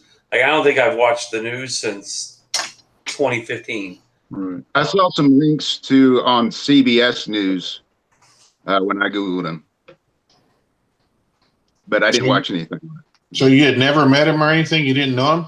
He said he was from Kenya. I would assume with Kenya, he doesn't have. I mean, he would probably have an African accent. I've not, and I can honestly say within the last 5 years, I've not bought anything from anybody from a foreign land like that. Well, maybe you're just on his hit list then, and you're up next to get killed. Man. So, who do you want to play you in the movie? Yeah. Yeah, I think I'm the closest. I probably weigh about almost as much as you. Got the beard. I'd have to shave my head though. Well, you're not an actor. Oh, you have to be an actor too? Damn. I think Channing Tatum would be a good fit. I guess he's got the dance moves already, and I could start a Fat Man Mill review called Chunkindells. So, but yeah, so that's how my day's been. I got nothing done. Wow. Nah, you win. Yeah. Yeah. I don't see how we could. Good night. And everybody's like, "Oh, you have such crazy stories. You have such crazy stories." And can't follow that. Yeah, I could have done without all of that today. You looking at any storage units up and coming? I haven't. I still have 5 that I need to liquidate. So. Oh wow. I got one almost completely emptied out. Actually, I'm down to 4.5. I condensed one and got half of another one done. So. But do you have like a source? I know like there's certain things they said the average person not to buy. So when they lift it up, you look in there, you see a mattress or big appliances, not to buy them. But when you lift it up and see it all, do you have a source to get rid of that stuff without paying major fees or dump fees? Well, I'm an auctioneer. So you don't buy, so you just do the auction part. Or, well, no, I do buy. I buy and buy. But I have all the big stuff condensed into 2 storage units. So my goal, I was supposed to sign a lease last week, and then it didn't happen. So I'm looking at a 4,000 square foot warehouse down in Kaufman, Texas. Right. And Kaufman's like 45 minutes south of where I live, so it's just a giant haul to move down there. Right. But my goal is to get that, empty all the storage units into it, spread it out, process the small stuff for eBay, clean, test the electronics, the big furniture, get ready and do a monthly furniture auction. That's my goal. Whether it happens exactly like that or not, yet to be determined. So if you do that, will you also do consignment auctions or just your own? Yeah, stuff? Absolutely. Money's money. Some people are just like, oh no, I don't want anything to do with that. So. No, absolutely. Like, estates are my thing. Like, that's my passion. Excuse me while I grab another red stripe.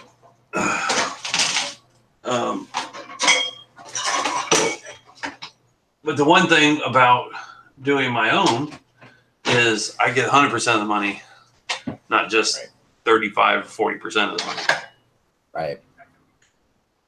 I got a really good question. Like, you don't have that warehouse right now. So where do you now, and where have you in the past done most of your own personal auctions? Illinois, Vermont, and Indiana, and Missouri. That's not what I meant. I mean, do you do it out of your unit? Do you do it out of a? No, I've not. I'm new to Texas. I haven't been in Texas that long. I have not done one in Texas yet. Actually, I'm still waiting on my license of reciprocity from the state of Texas. But I am licensed in Illinois, Indiana, and Vermont. And Missouri, you don't need a license.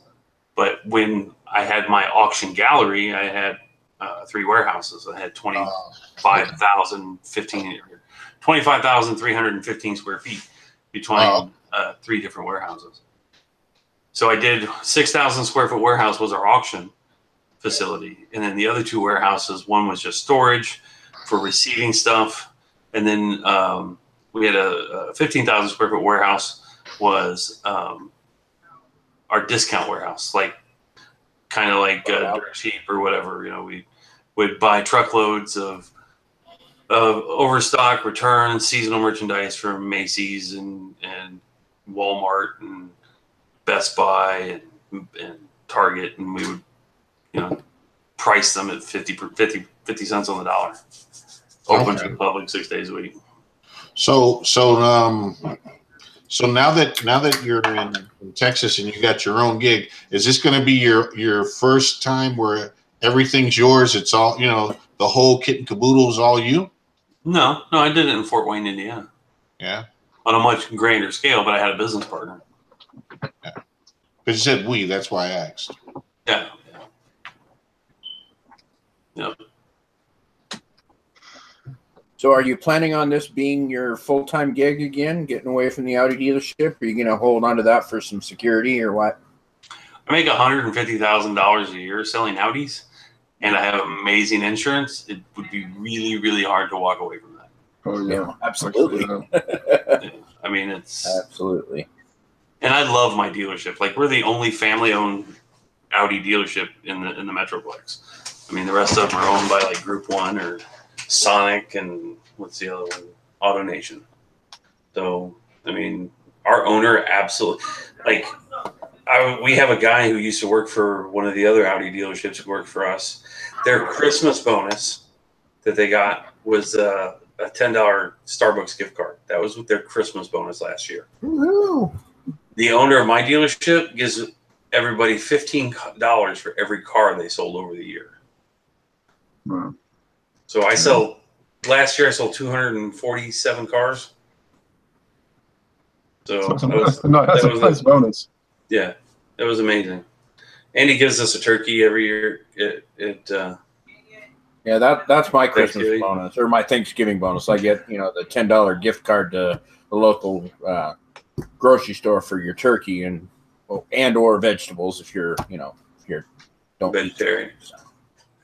I have a client of mine who has an apiary. He's a beekeeper. He's got 3,000 beehives. So I will buy anywhere between 12 and 50 jars of honey from him every other month. His wife has cancer, and they go to Houston for her treatment. And on the way, he has a delivery route, and then whatever he has left at the end of his delivery route, he stops by the dealership, and I'll buy all the jars of honey from him for like $20 a jar. So when Thanksgiving comes around, we have a few vegetarians that don't eat turkey. So I'll trade them out a jar of honey or whatever for a turkey. I got 6 turkeys sitting in my chest freezer right now from last year. And a whole bunch of honey, sounds like. Yeah, I got. Think that would do well at auction? Yeah, you should try that. That sounds amazing. I don't know. It sounds amazing. I'll do it. Though. It's just a 32-ounce quart jar. And it's really good because he has, it's all local from here in Texas, Wichita Falls. He has an orchard, so he's got orange trees and and apple trees and pear trees, and the honey is the absolute best honey in the world I've ever had. And there are people who have bought it from me because I'll then resell it at the dealership for what to all the other salespeople or whatever for just what I have into it. And like a couple of the guys are like, man, I started eating this honey and my allergies absolutely vanished.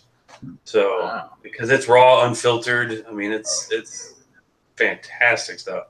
Yeah, like Nikki said, Jory, Good Used Goods, did maple syrup from Canada one time. So yeah, you gave that away a couple times. Yeah. Right on.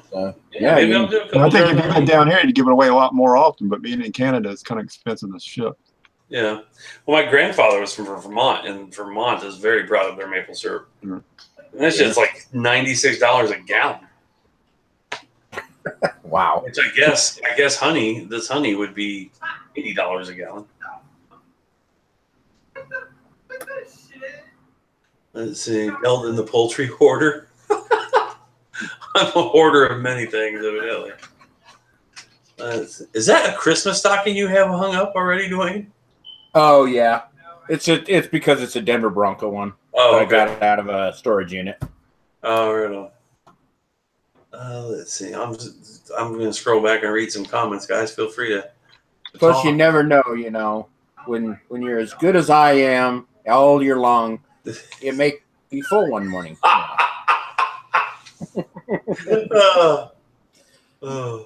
Dwayne, you buying any units lately, or you got any? Get your No.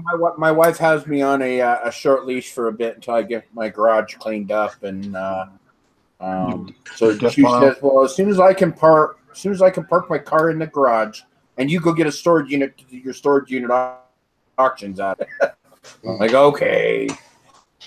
You know, because I remember you said that your local swap meet was filled with a bunch of crap, really from bad, China and stuff like that. Maybe that stuff you got in your garage might do great out at the swap meet.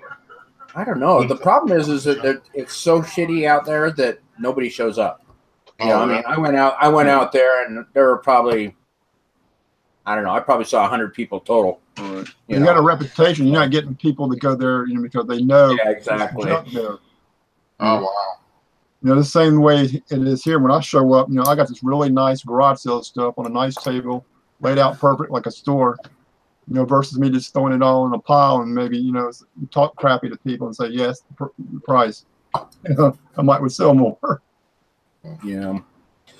I mean, the important part. I mean, one of the best things one of the things you have to do with storage units is you have to have a network of people. Yeah. To outsource. You got your appliance guy, and you got your furniture guy, and you got your Delden that'll sell goddamn anything, and you got whatever you got. You kind of farm it out to anything, so that you're not stuck with a garage full of half-assed furniture, like mattresses and mattresses and tires, huh?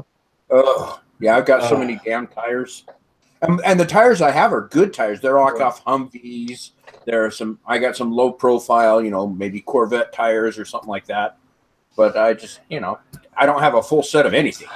Hey, I got a set of 19-inch Audi A6 wheels and tires I could put in the auction. You have to ship that stuff, man. You deliver. Right.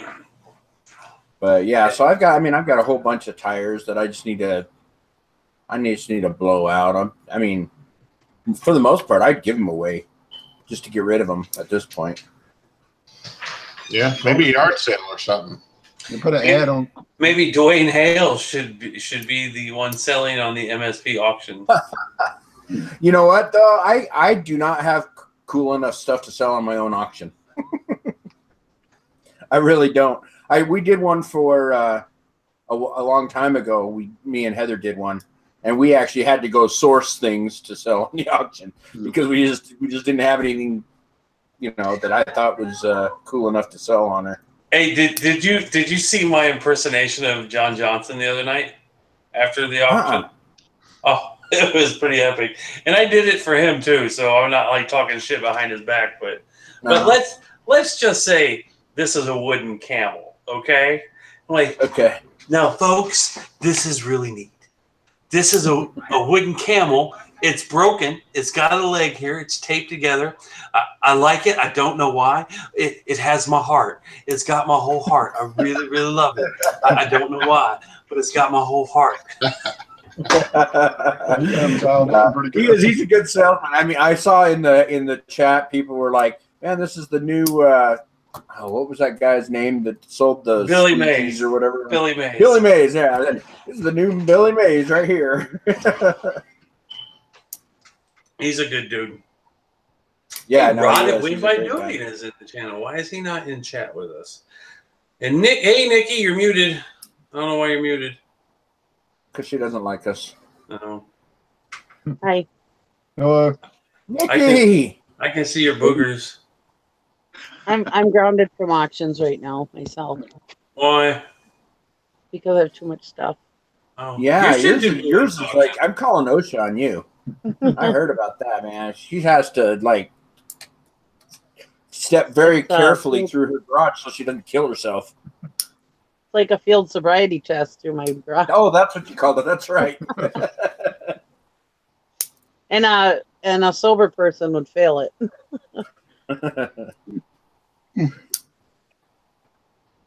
That was today at my storage, one of my storage units. I've got some shelving that I've got for my building that's laying in my yard.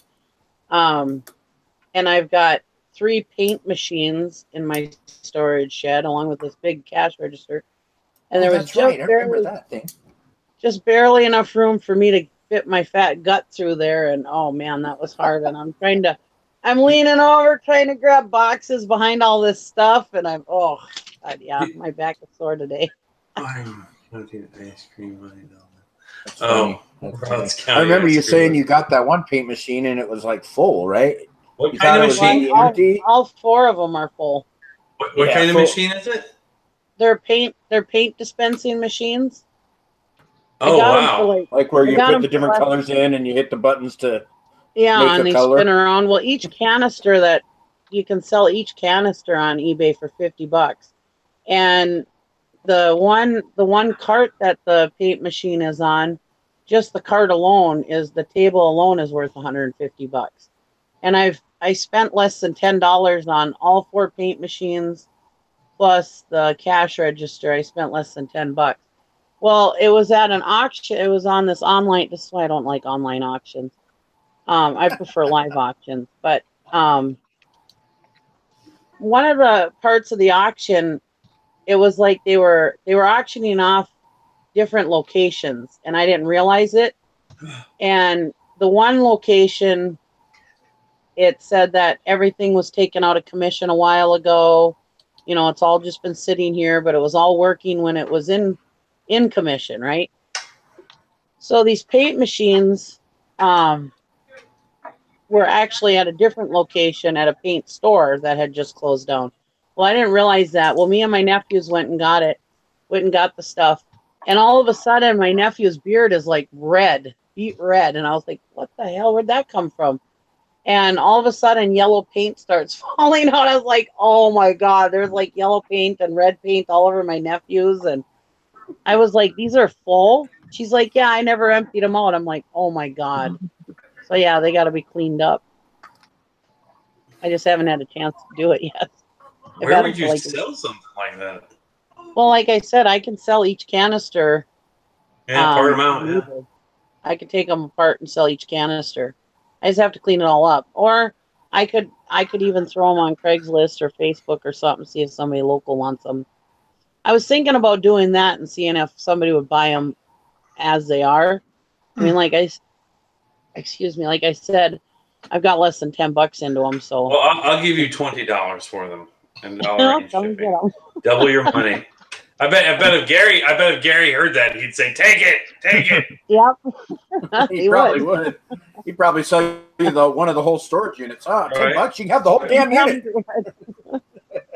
Yeah, I have. For anybody who doesn't know, I have 3 storage units, a 3-car garage full, a van full. Yeah. And she's sitting here talking to us instead of listening. We all have hoards. Yeah.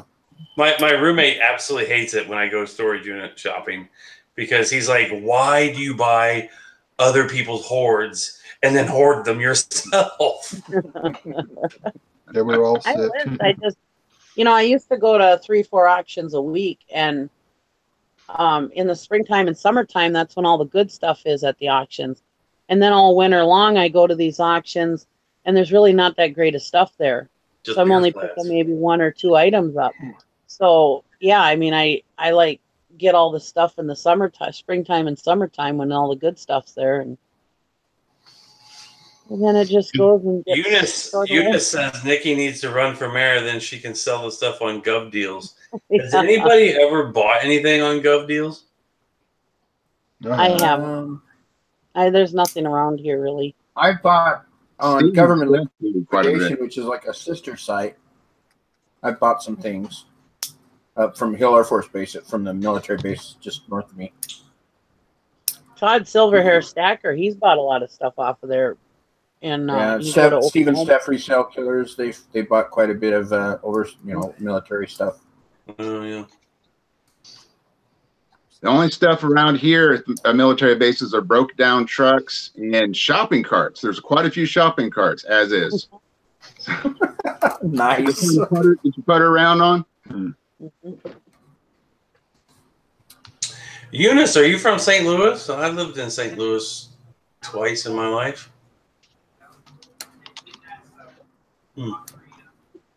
I lived in Maryland Heights and then in Bevo Mill.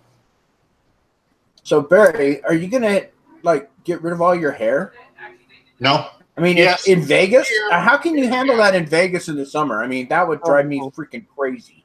Well, the summer just started, and I got So it's only 115. Well, I got good air conditioning in the house, you know. And when I get out, I got air conditioning in the car.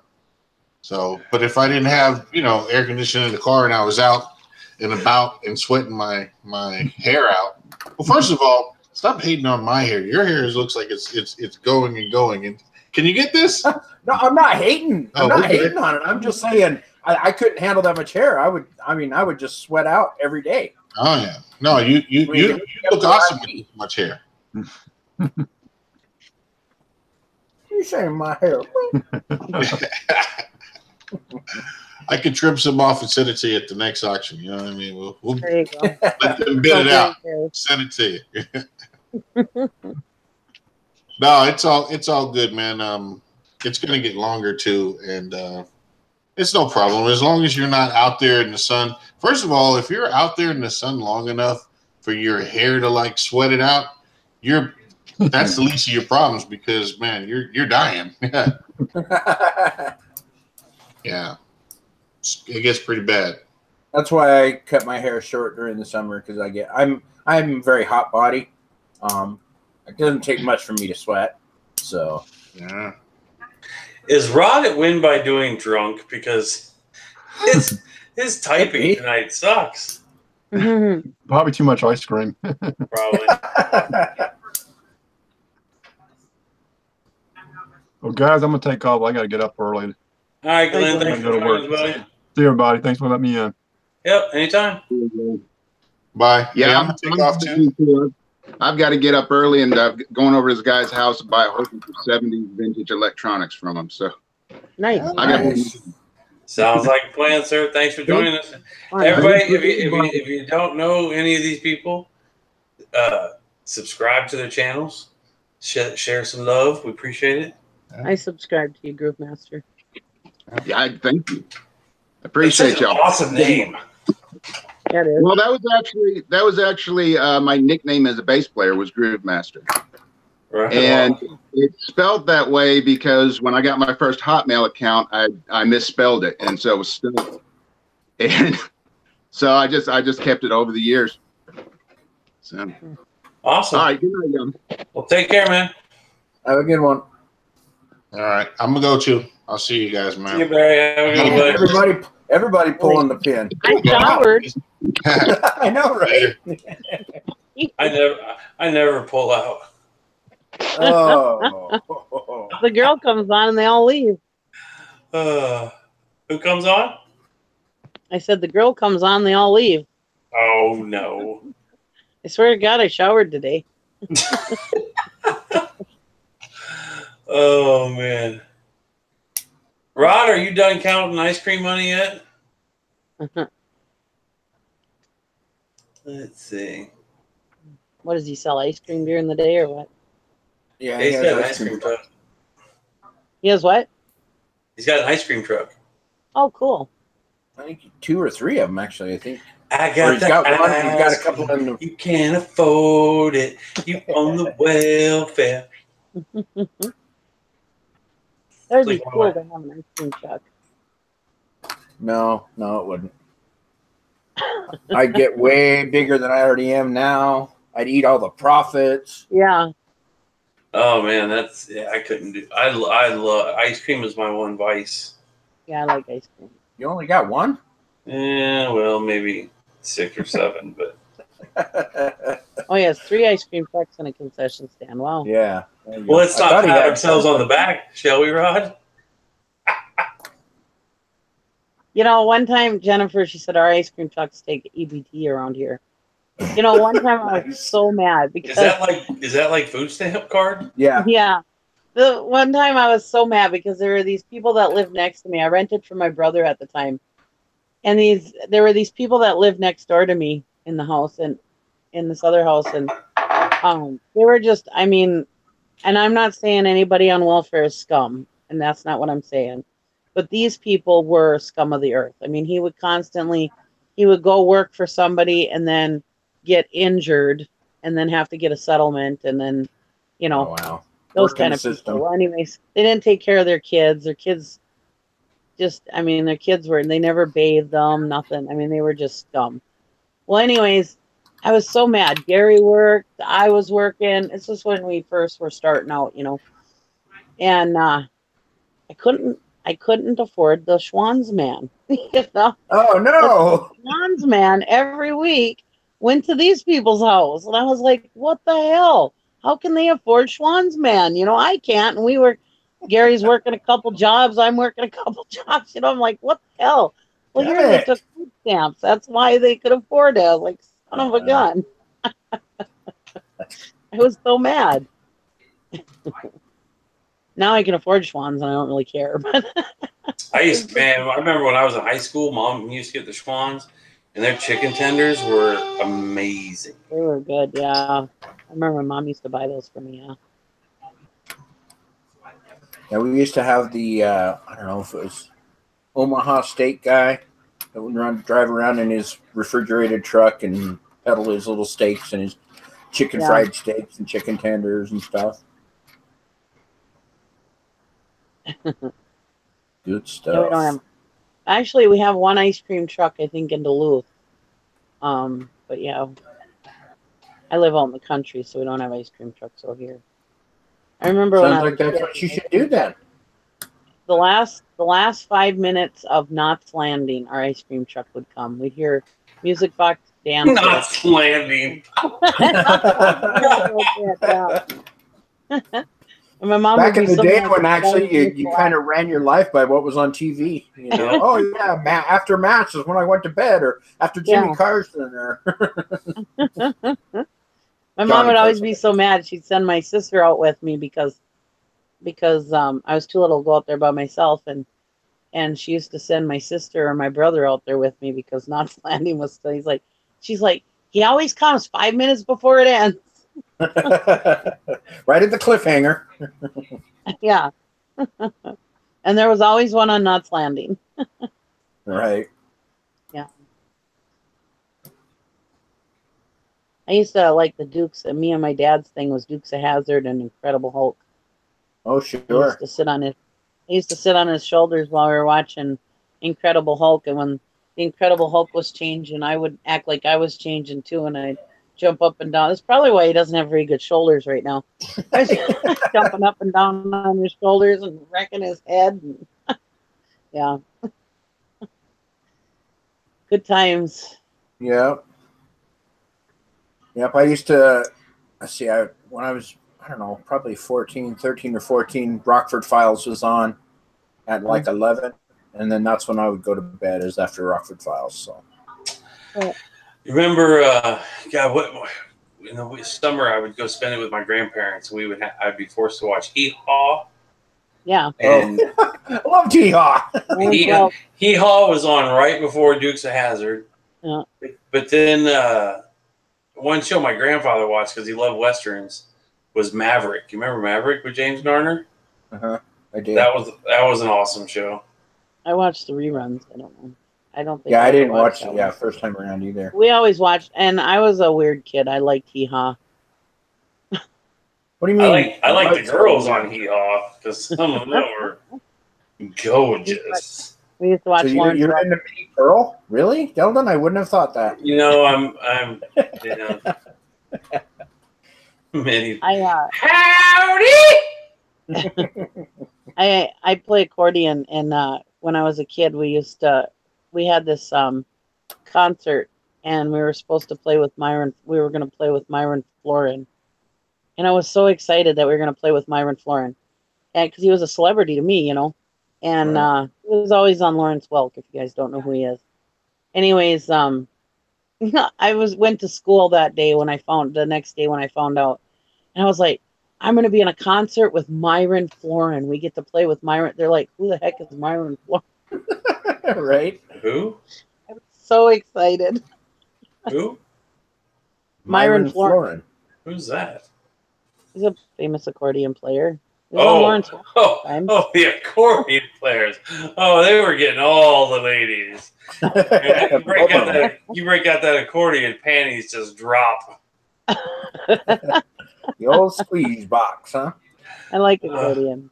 No, I think it's cool. I mean, that watching people play that thing, I have zero musical talent. So the only two genres of music an accordion is used for these days are polka and mariachi music.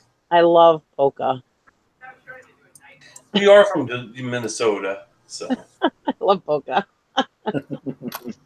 My son, I don't know why, but he would watch, and I can't even remember the name of the show, but there was a polka show like Big Red's Polka Hour or something. I watched it.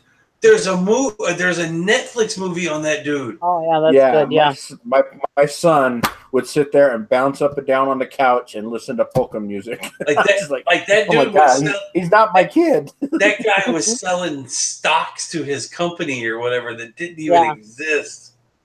Yeah. Oh, what was his name?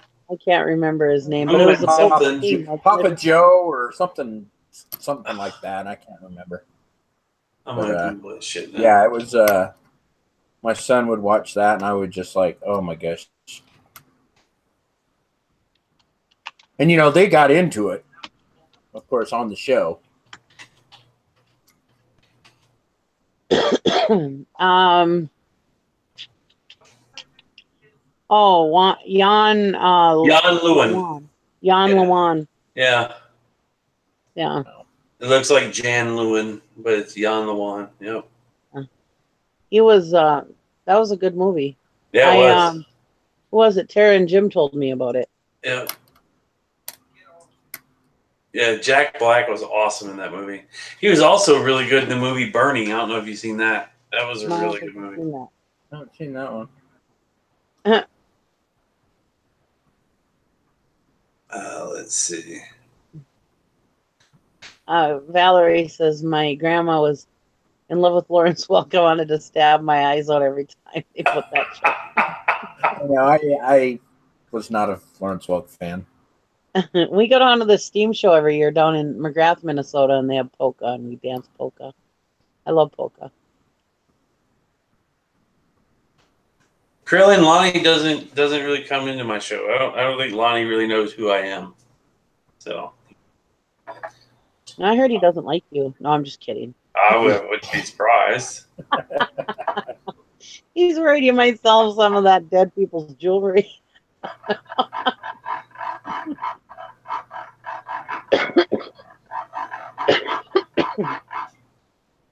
Oh yeah, today when I was on the morning show, I was driving around Superior, and I saw this guy. He was dragging all of his belongings on a blanket behind a bike. Oh my gosh. So anyways, I was trying to get him on camera on the morning show. So I was kind of like creeping on him. So I'd pull over and I'd try to get him on camera, and then I went up and I pulled right up, so I was like right by him. And he's looking at me, and I'm trying to wait until he stops looking at me, and then I put the camera over there. Well, anyways, I was sitting there, I was talking to the girls on the morning show, and he comes over to the truck. He's like, "Do you want something? Or are you waiting for something?" And I said, "Somebody." And he's like, and then he starts walking off, and he's like, "F you." And I was like, "F you." I was like, "At least I don't haul my stuff around on a blanket." Gee. Well, the funny thing was, is I go to my storage shed.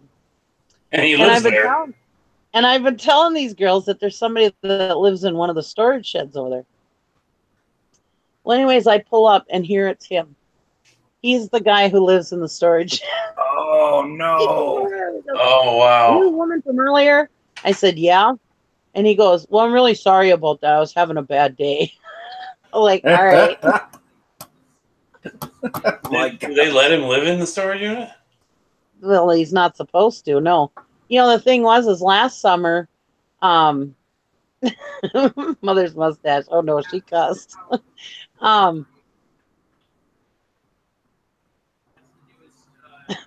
Here goes Nikki's talking him. Last year I went to my storage unit one day, and they dumped their bucket of poo and pee, and there was also dirty female things in there too. Ooh, And it was all yum. dumped out on the ground. So after that, I turned them in, but nobody ever did anything to them. I don't know if I always, in the wintertime, I saw the door shut, so I don't know if they lived in there in the wintertime or not, but. Aren't those called honey pots or honey buckets or something? A thunder bucket. Thunder bucket. A guy that lives in a storage unit says, "Sorry, I was having a bad day." No, that's enough to make the Right. Yeah, I shouldn't have said what I said, but he shouldn't have said "F you" to me. I mean, I didn't do anything to him. I was just stalking him. Yeah, you're just creeping, and he was like, "What the hell?" Then all of a sudden, I pull up to the storage unit. And he's at the storage unit. He looks at me as I drive by. I was like, "Oh no!" See, now he probably really thinks you're creeping on him. Yeah. Follow me home. Yeah, and after he cussed at me, I was like, "Do you kiss your mother with that mouth?" Wow. That's awesome. Yeah, well, you know. Rod, are you Not still one of counting my- money? Not one of my finest moments. Oh. That's what I told the girls. I said I should have told them, "Smile, you're on YouTube." Nikki's a Nikki's a badass. No, I'm not. Is that really what that jar is for, Delden? Yeah, I'm actually absolutely going to. No, I thought that's your honey bucket. No. I do like the honey jars Right. When I use the honey jars, like I use the mason jars. I use them for drinking glasses just because I think Oh, me too.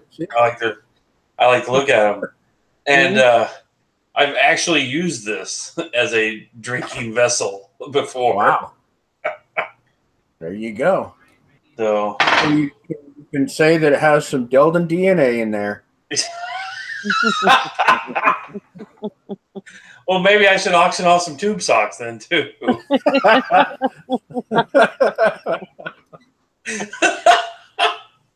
not gonna say it. Oh shit! And you're the one that said yes to him being on your show. Yeah, I know. You never learned, Dwayne. No. I was at work the other day, and I asked one of my coworkers. I said, "What are you doing tomorrow?" He's like, "Well, it's Father's Day." He's like, "I'm going to spend it with my kids." I was like, "Oh yeah." I said, "My kids aren't going to get me anything." And he looked at me. He's like, "You got kids?" I said, "Well, they're all shoved at the end of a tube sock." Internet savvy says it's personalized. You don't want wearing socks for sale, you'll make a fortune. I know, right? That's a good thing I'm not monetized. Val says Delden's Texas-sized sweet tea glass. You know, one of these days, everybody's going to learn to spell my name properly. Oh. She actually spelt it right, and she said, "Oh, I spelled your name wrong." No, she spelled it wrong. Did she But spell then it she wrong? said down further. Yeah, she said there's no Oh. T. It's Deldon. Oh, I see. All right. I am the experience known as the Deldon. Well, that's just going to be your name from Valerie. That's all. Oh gosh. Will be your special name. Chick Wow. Chick Picker says, "Oh my fucking god." I don't think I've heard that Valerie ever use colorful language in chat or on her show. Oh, I've heard it, but not very often. You should hear her in private chat. Ooh, no, I'm just kidding. It's always the quiet ones you got to worry about. Where is Adina at tonight? I don't know. She was here. No, she wasn't here early. She was in my show. Yeah, she was in your show. Like at the tail end of it. We were chatting earlier on Facebook Messenger. My not listed or ditch it. Oh wow, Right. that's weird.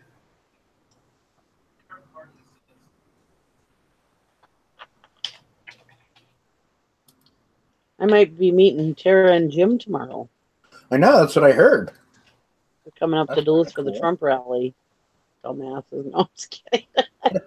Oh, no, this is really weird. Okay, so like, Adina was chatting with me on Messenger earlier about the whole police situation or whatever, and she thought it was a troll, and so I was like, yeah, I just spoke to the police department. She's like, huh, that's weird. I'm gonna call.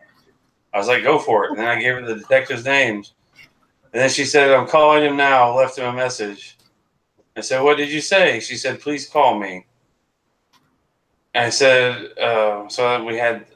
She said, this is really scary. This is why I need to go back to Indiana to make sure my mom doesn't end up like this. She said, the officer I talked to had no knowledge of an open serial killer case. And then I spelled his name out and says suspect's name. And then she says, nice friend. I'm like, well, he ain't my friend. I don't know him. And then she said, good. And now it says, you can no longer reply to this conversation. And now she has blocked me on Facebook. What the hell? Wow. Oh, Maybe she found out your deepest, darkest secret there, man. I don't know. It's just weird. I don't know. Huh. Interesting. That's bizarre. Night, big brother, if you're still here. Yeah, I don't know. I don't remember if he said anything in the chat.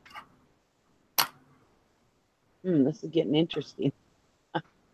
See what you miss when you're listening, Summer? He was finished chatting. Pass the popcorn.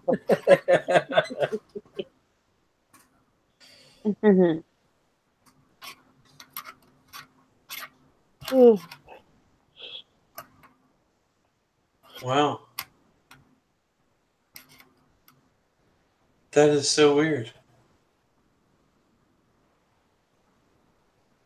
Yeah, I don't know.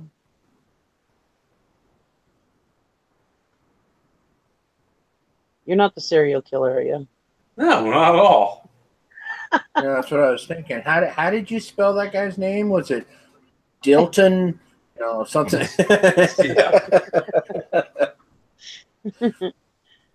Huh. I usually always miss the juicy stuff too. Kids deals them more. That kind of sucks. I thought we were friends. I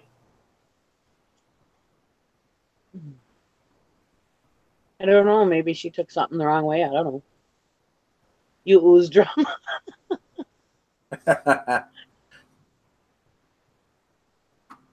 Wow. Holy. Way. Well, you're making friends left and right. Evidently. But she's smiling at you, so Yeah, at least she's teasing. Yeah, Ainsley's kidding. Huh. Alrighty then. Conversation killer. So what did you say that? What did you say that set her off? I don't know. I gave her the detective's name, and she said she was going to call the police department. Huh. And I was like, okay, here's the detective's name. So then she blocked me on Facebook. Adina blocked me. 01 Woof.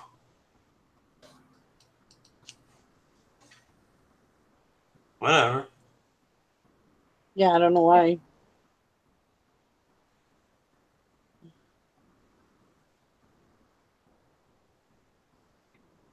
Yeah, so maybe she thinks you're the serial killer. That's what I said. Yeah, that's what Chris was saying in there. Yep, I agree. Maybe You know what? It's so hard, having a conversation through chat and stuff Yeah. like that. Yeah. I mean, people can take things completely different, said two different ways, and it's just like, oh my gosh. Yeah, I'm positive she blocked me because it says I can no longer reply to the conversation, and I went to look her up, and her profile doesn't exist. Huh.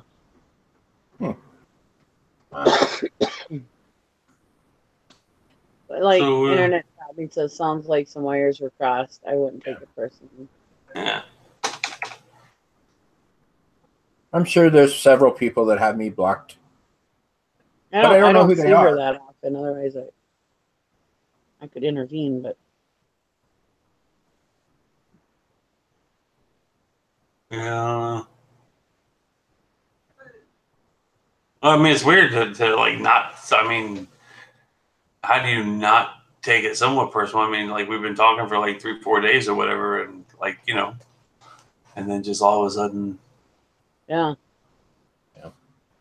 I'm blocked by somebody. I've lost count. Yeah, that's what I mean. I'm probably blocked by several, and I just don't even know. So Yeah. whatever. oh well.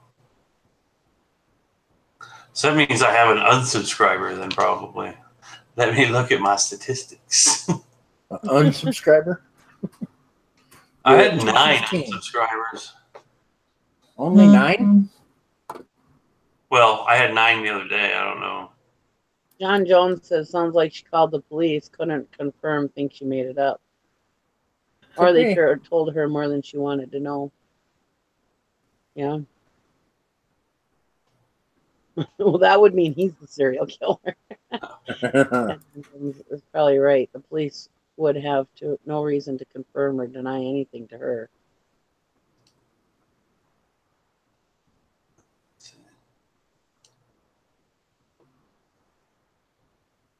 Yeah.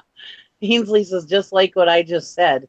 In my head, I'm laughing, but it came across as dead serious. Yeah, right. Yeah, exactly. We were like,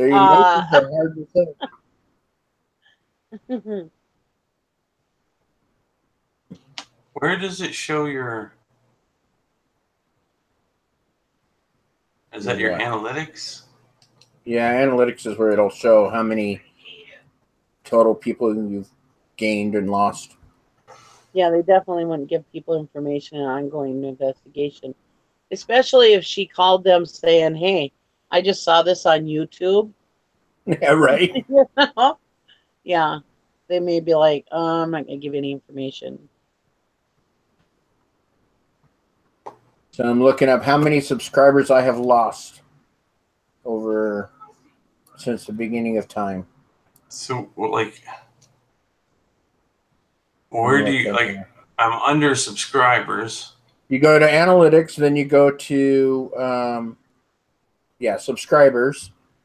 And then if you click it, just a minute here. You go down. I can't even see on my own screen here. I have lost 249.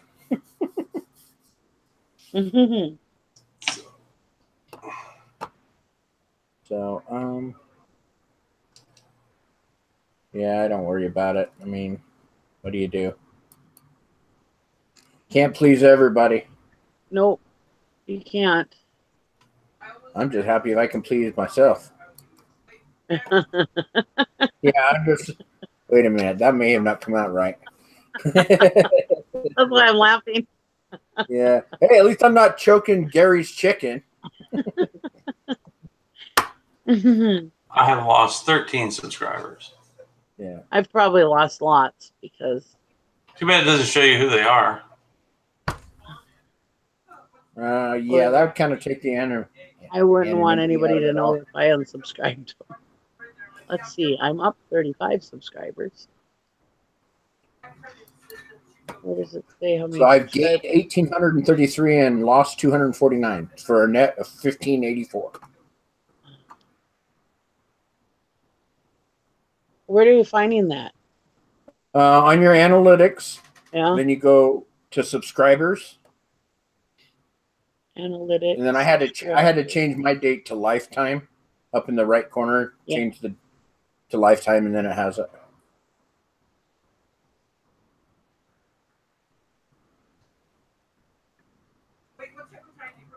Ooh, last couple months, mine's gone.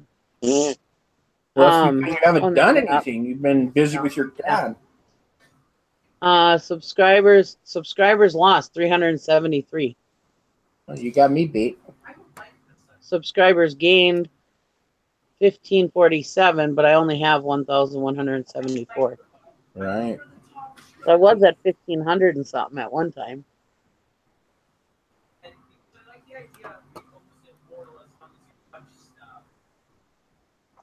It's all right. They ain't monetizing me anyway, so who cares? I know. What's up with that? I don't know. You know, the last time they did this, when I was monetized, then they took the monetization away when they changed the rules the first time and said you had to get 10,000 views. Well, I did it. I got my 10,000 views, and they said that it was taking them time to get me monetized, you know, to get through everybody. Can you guys hear my son? It was like two or so months. I can hear his voice, but I can't hear what he's saying. Yeah. Let me tell him to be quiet. It wasn't bothering me any.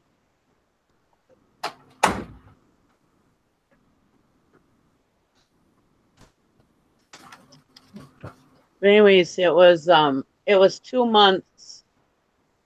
2 months, and I emailed them and said, "Hey, what is going on?" And they're like, "Oh, well, you're still under review, or it's taken us a little bit of extra time."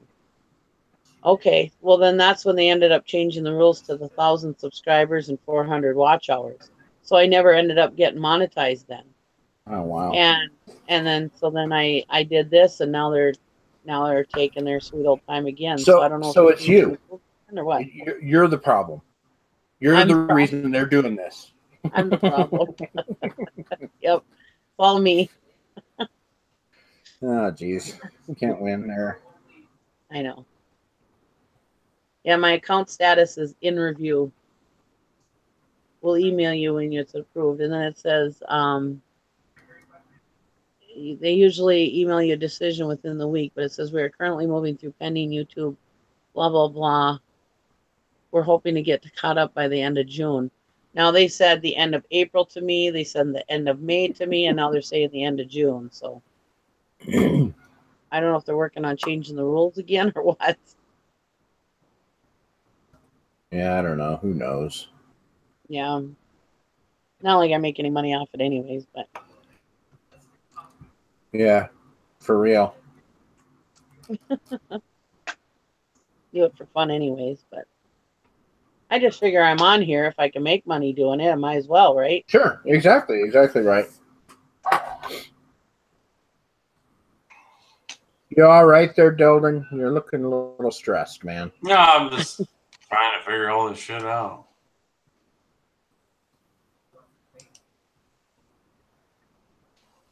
Nikki was shooting reseller squad. Oh, I have to ship some shoes. Oh, Adina, I don't know.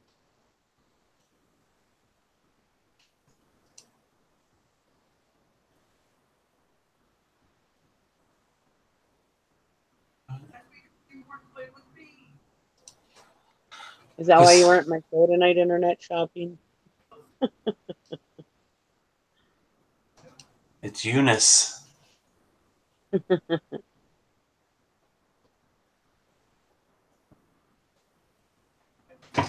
damn it. Yeah, Tara, shouldn't you be in bed? Don't you have to be in Duluth by 9 in the morning? She's too excited. It's Christmas for her. Come on.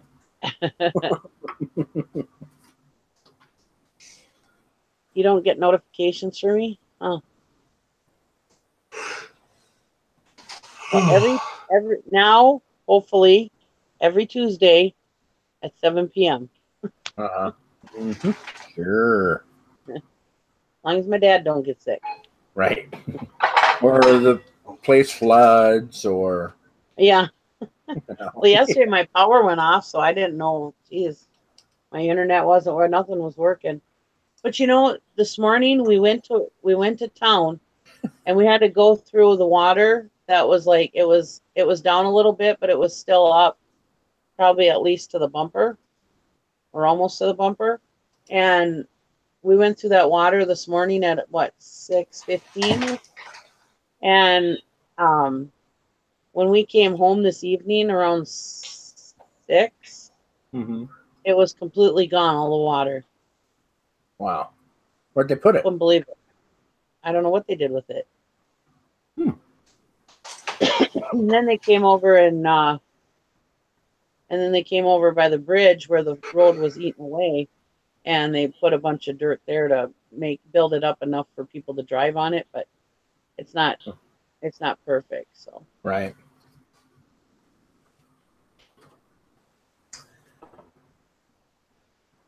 Sorry, I had to get rid of purple-headed queef sniffer. You know. Purple-headed what? It was a troll. I imagine that. What did they say? They actually offered you $100 to take your shirt off. So I figured you probably wasn't something you were really looking at. I'll send it to PayPal. I'm sure you will. Yeah, for $100, hell, I will. I'd do it for a lot less than that. Jeez. That was Delvin was saying he shaved his head the first time because somebody said they give him $500 if he shaved his head, and he was sitting there thinking about it. I was like, I'd do it in a heck of a hurry for $500. Heck yeah, for sure. Shave my head. He'll grow back. He'll grow back. Well, sorry, Delvin. Man, it's $100 I'll never see now. Thanks, Dwayne.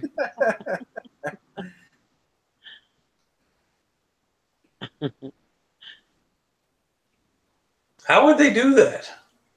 I'm not monetized. Oh, they probably wouldn't. It's just, they're just trolls. Like, how do like random people, like, unless you know me, how do you? I guess if you just type in keywords or whatever, I guess.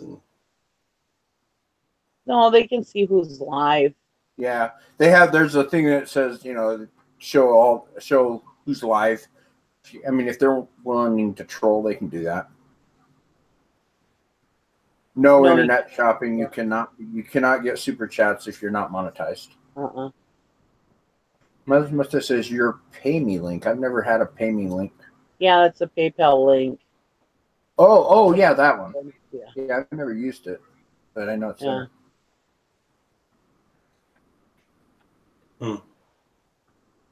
Is there a way to see who's watching even if they're not commenting? No. No, you can see how many, but that's it. Yeah.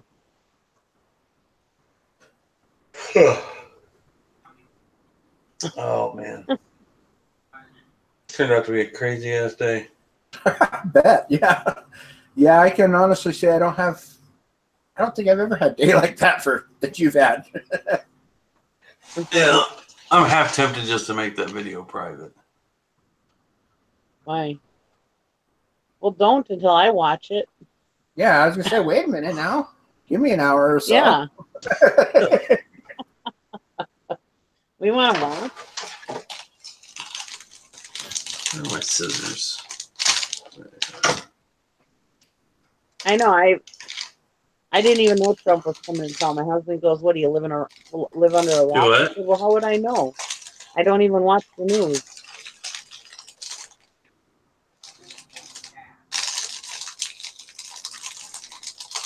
I'm not watching these either.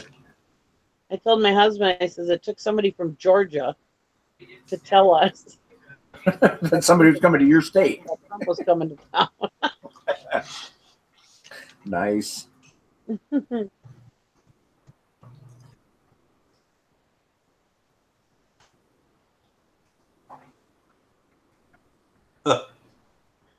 Duluth was a happening place. It was so funny, one time that Sasquatch TV show came to Moose Lake, Minnesota, which is about probably about 30 miles south of Duluth. Well, anyways, he was on his show. We all watched it, of course, because it was in Moose Lake. And he's like, yeah, there's nothing north of here other than just dirt and trees. And we're like, what about Duluth? Moose Lake is like 1,500 people. Duluth is like 80 to 90,000 people. Like, what about Duluth? We just dirt and trees up here or what? Who said that? On that Sasquatch TV show, whatever it was called. Oh. They were down in Moose Lake. Yeah. He's like, yeah, there's nothing but trees and dirt north of here until you get to Canada. It's like, we're like the next biggest city. Hello?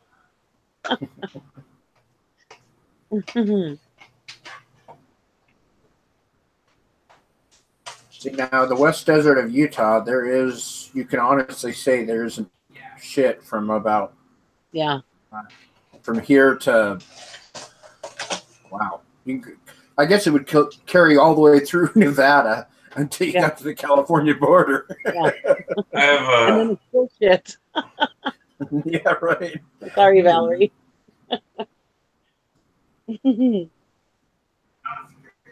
One of the most. Here you go, Val. Ish. The most beautiful sunset I've ever seen was in Utah. Yeah, that's because of all the pollution over the Great Salt Lake. I was driving. I don't know exactly where I was at, but I was driving through whatever, and I glanced over and I saw this sunset, and I was like, I am just going to pull over and park right here for the night. And it was just gorgeous. Wow. You were either probably on I-80 or I-70, depending on whether you were north or south in Utah. I don't remember. It was so long ago, but yeah, it was just beautiful. The most boring stretch of road, however, is from Salt Lake to Pocatello, Idaho. Mm-hmm. That's a pretty boring place. Yeah. Oh my God. I do those. Actually, from here to Reno is the worst, I think. Going over Donner Pass is beautiful, though. Well, yeah, I've got one wet spot in 700 miles. It's you're 600 miles.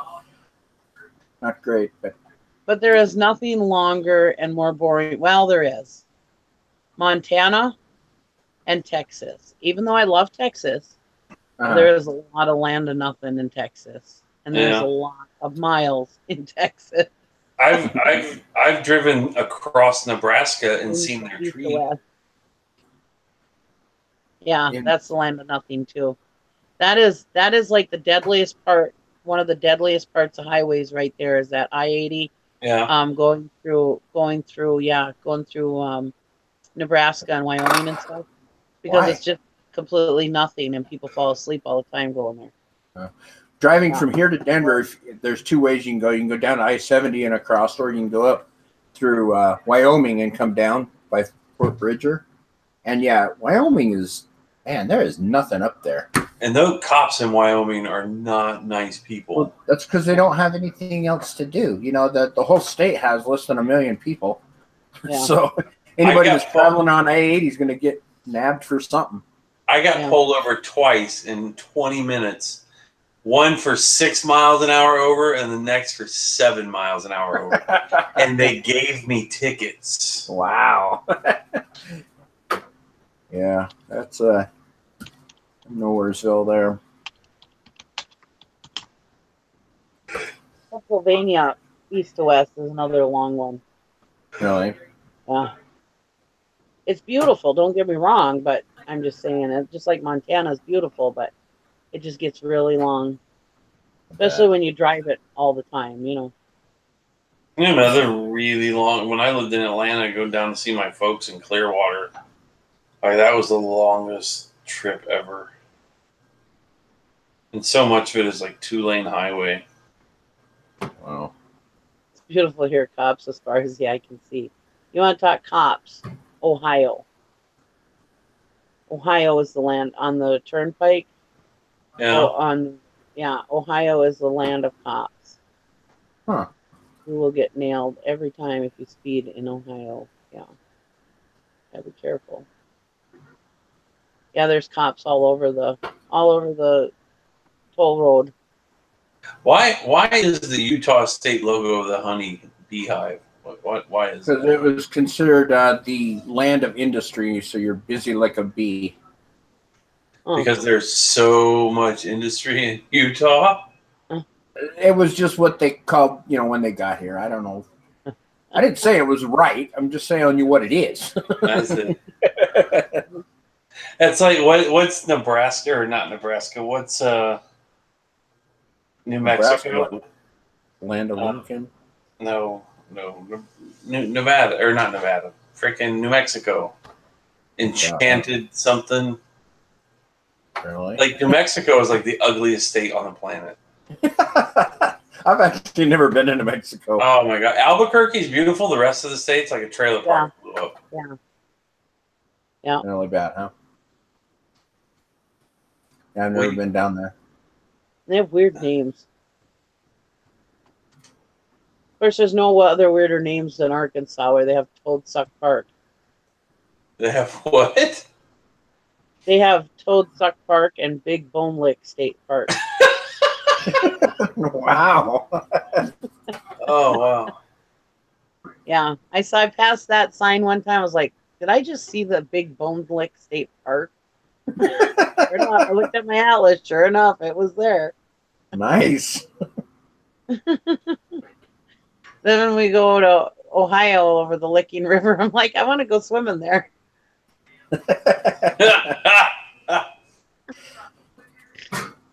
Oh my god.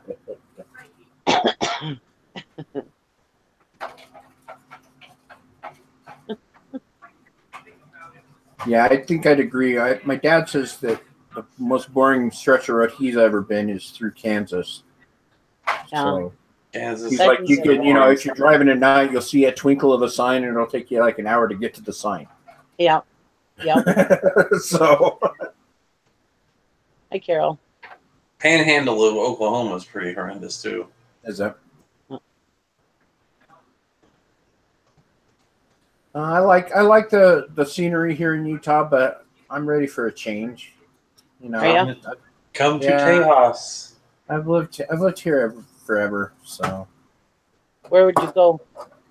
I don't know. I was thinking like Kentucky, Arkansas, kind of the mid, upper South, lower Midwest. I don't know, something like that. Because my wife doesn't like cold.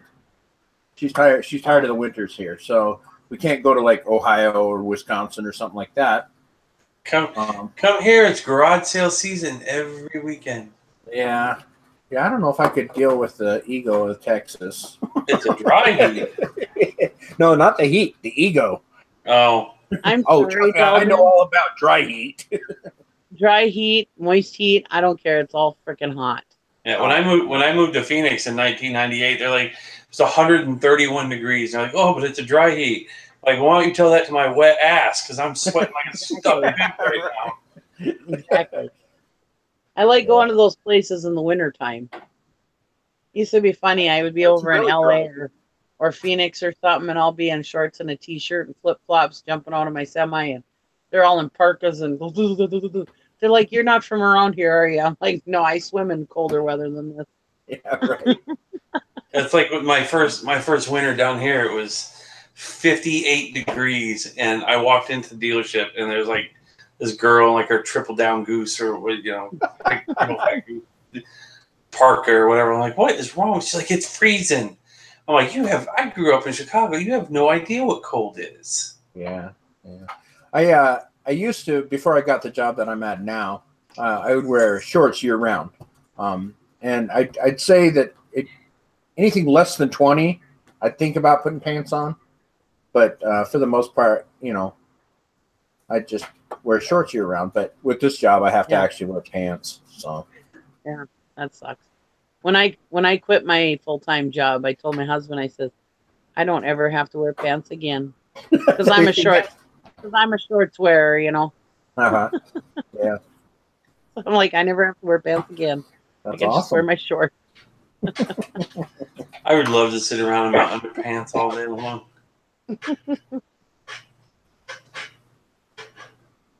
You might sell some more cars that way. I mean, right? Yeah. A good distinct possibility. But yeah, so I'm thinking I'd like to move to like maybe Kentucky or I mean I lived in Georgia. I really like Georgia. I lived there for like a year in Augusta, and I liked the humidity. My wife doesn't.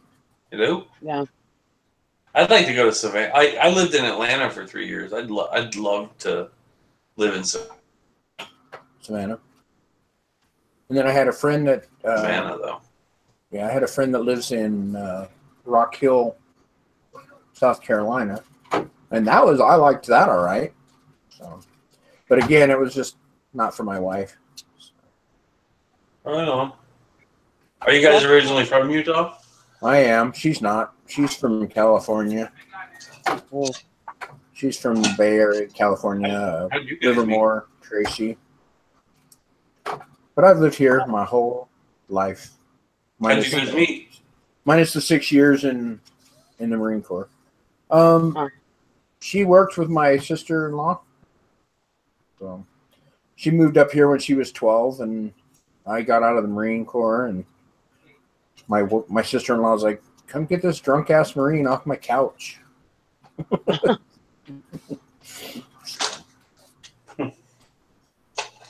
Valerie, Texas Valley said, only people I know that wear shorts all year round is UPS guys.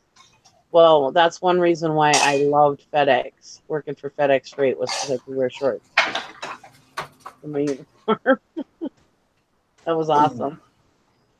Then when I had to order my uniforms, I ordered almost all shorts, and I only ordered 2 pairs of pants. And my boss was like, "Why would you order all shorts and not pants?" And I'm like, "Because I love short. I wear shorts all year round." I haven't worn shorts in like below 0. If it's below 0, I wear pants. But if it's above 0, I'm usually in shorts. I have not worn shorts since 1994. Do you know the exact date or just the year? September 19th. And why is that? That's the day I laid down my motorcycle. Oh. And then, I spent 6 weeks in the hospital. It was about 2 surgeries, 792 stitches combined to reassemble my leg. And I'm just self-conscious about scars and burn. Oh, really? So. I think meth infested is everywhere. Yeah, I agree.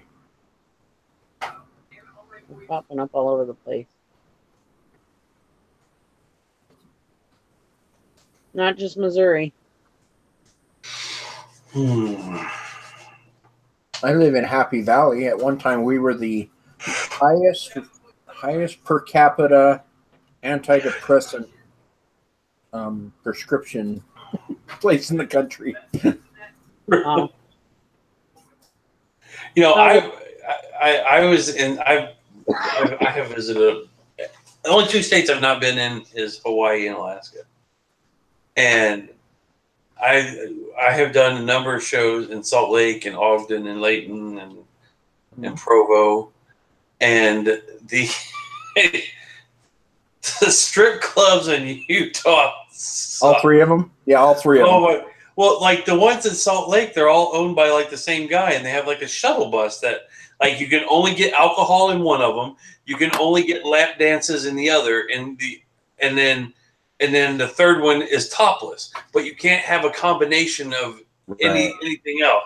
It's the most bizarre shit in the world. Yeah, they have one. There's one full nude bar here, and you can't have any alcohol. And then all the bars that there's like 2 or 3 other ones. And those are pasties, and they do sell alcohol. Huh. But yeah, I think the one you're talking about is northern and southern exposure. There's like 2 southern exposures and a northern exposure. And they run a shuttle bus so you can get drunk at one, then they drive you over to another one so you can get your lap dances. It's so crazy. Yeah, well, this is a rather conservative place. Yes, Very conservative. They've got they used to have some really crazy liquor laws too. So. Oh yeah. You know, when I was younger, I always wanted to marry me a Mormon girl. Yeah. I married one.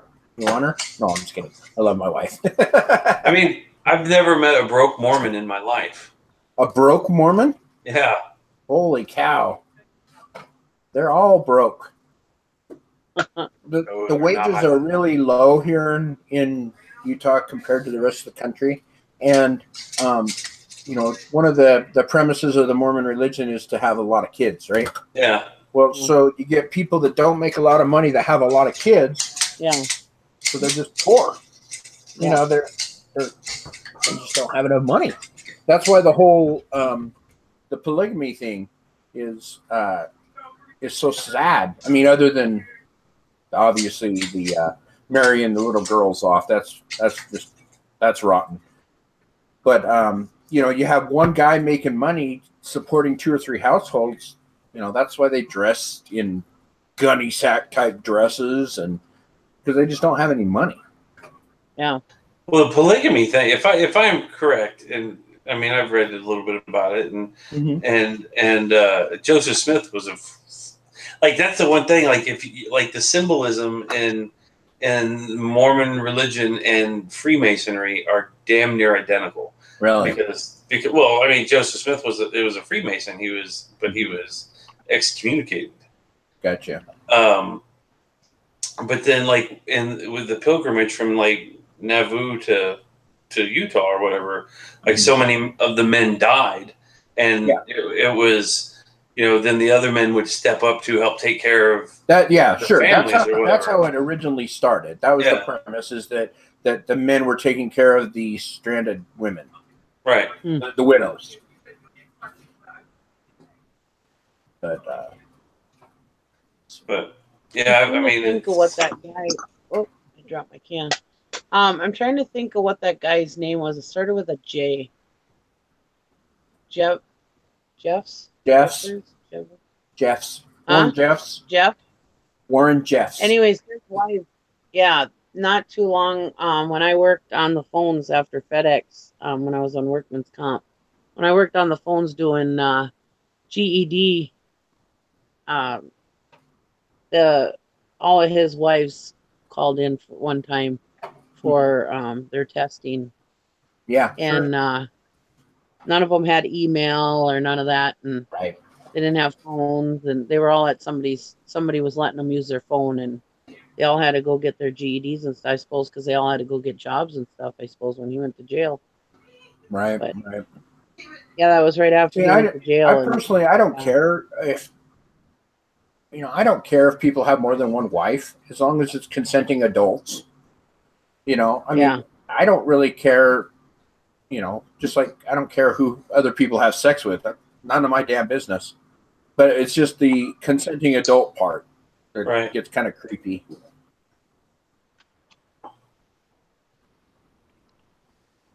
Yeah, exactly. Oh, that's nice. My sister-in-law is from a Mormon family, and they're extremely wealthy. Very good. There's a lot of non-wealthy Mormons here. I'm not saying every Mormon family is not wealthy, of course. It's like any other sect of the population. What's Jim Bob Duggar do for a living? I don't know. That guy, I think he, if I remember, doesn't he own like a construction company or something? Well, he used to work for an airplane something or other. Oh, okay. But yeah, I think I think he does some kind of construction or something now.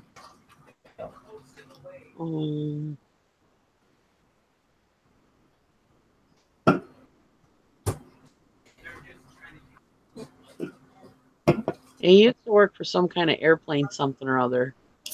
Are you sure? Kind of like I used to sell copiers, kind of something or another, or is there something you really know? Is something or other an official title? I may not be a good source. Jim Bob. Maybe Jim that's Bob. Why you haven't sold anything in a while. Your descriptions suck. Here's an electronic something or other. Shut up, sure it does something. He's a jack of all trades.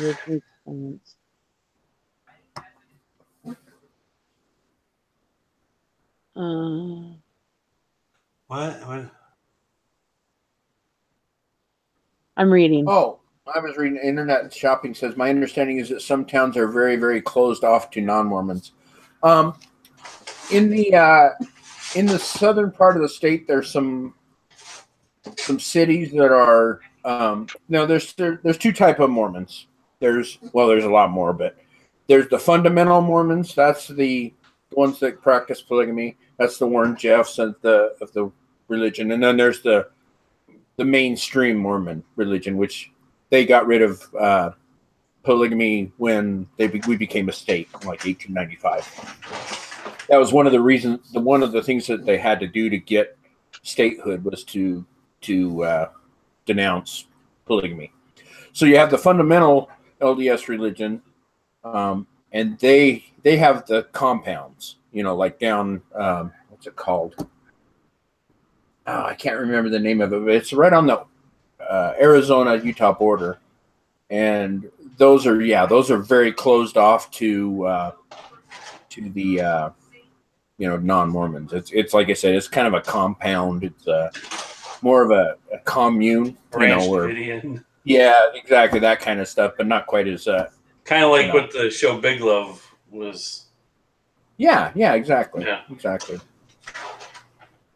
So Jim Bob entered politics arena in 1999, running a successful campaign for a seat in the House of Representatives for Arkansas, where he served until 2002. And then he did odd jobs. And then he had a towing business. Started a car lot, then had a towing business. And then they were involved in real estate, which I guess both of them are real estate. Makes sense. Which would explain the enormous house. Right. Well, that was paid for by their church, wasn't it? Or they paid for part of it, but then, oh no, TLC finished it off or something for him. Yeah, I don't even know. Yeah, it looks like he did mostly all odd jobs. I have the worst luck with women in relationships. I was married once for 19 months. I could not keep one woman happy. I could not fathom having multiples. My wife's always saying, "You can go get another wife," and I'm like, "Why would I want another wife?" I mean, other than the change up in the sex life, but it's that's the only plus. Yeah. Right. No, thank you. No. I'd take on a sister wife as long as she kept her hands off of Gary and she cleaned the house. Yeah, that's what my wife's always saying is come be my sister wife and clean my house. Yeah, I don't take sloppy seconds. So. Oh God.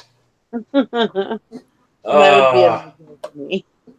And I damn sure don't want a brother husband.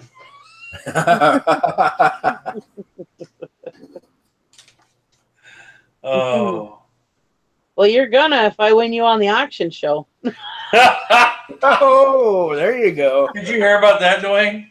I heard that you were going to auction off, or that you have auctioned off yourself once before. I tried. Like I tried to on eBay once years ago, but I said I should auction myself off on the MSP auction as handyman, husband, or manservant.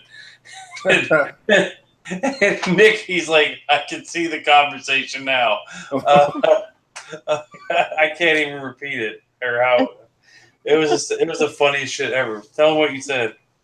I was just like, I can see the conversation now. Gary, you have to pick up this guy from Texas at the airport. I won this man at auction. Yeah, I won this man at an auction. House. And by the way, he's going to sleep with you. By the way, oh no! I'm share the bed with you. Wow. Oh. End of Nikki's 25-year marriage.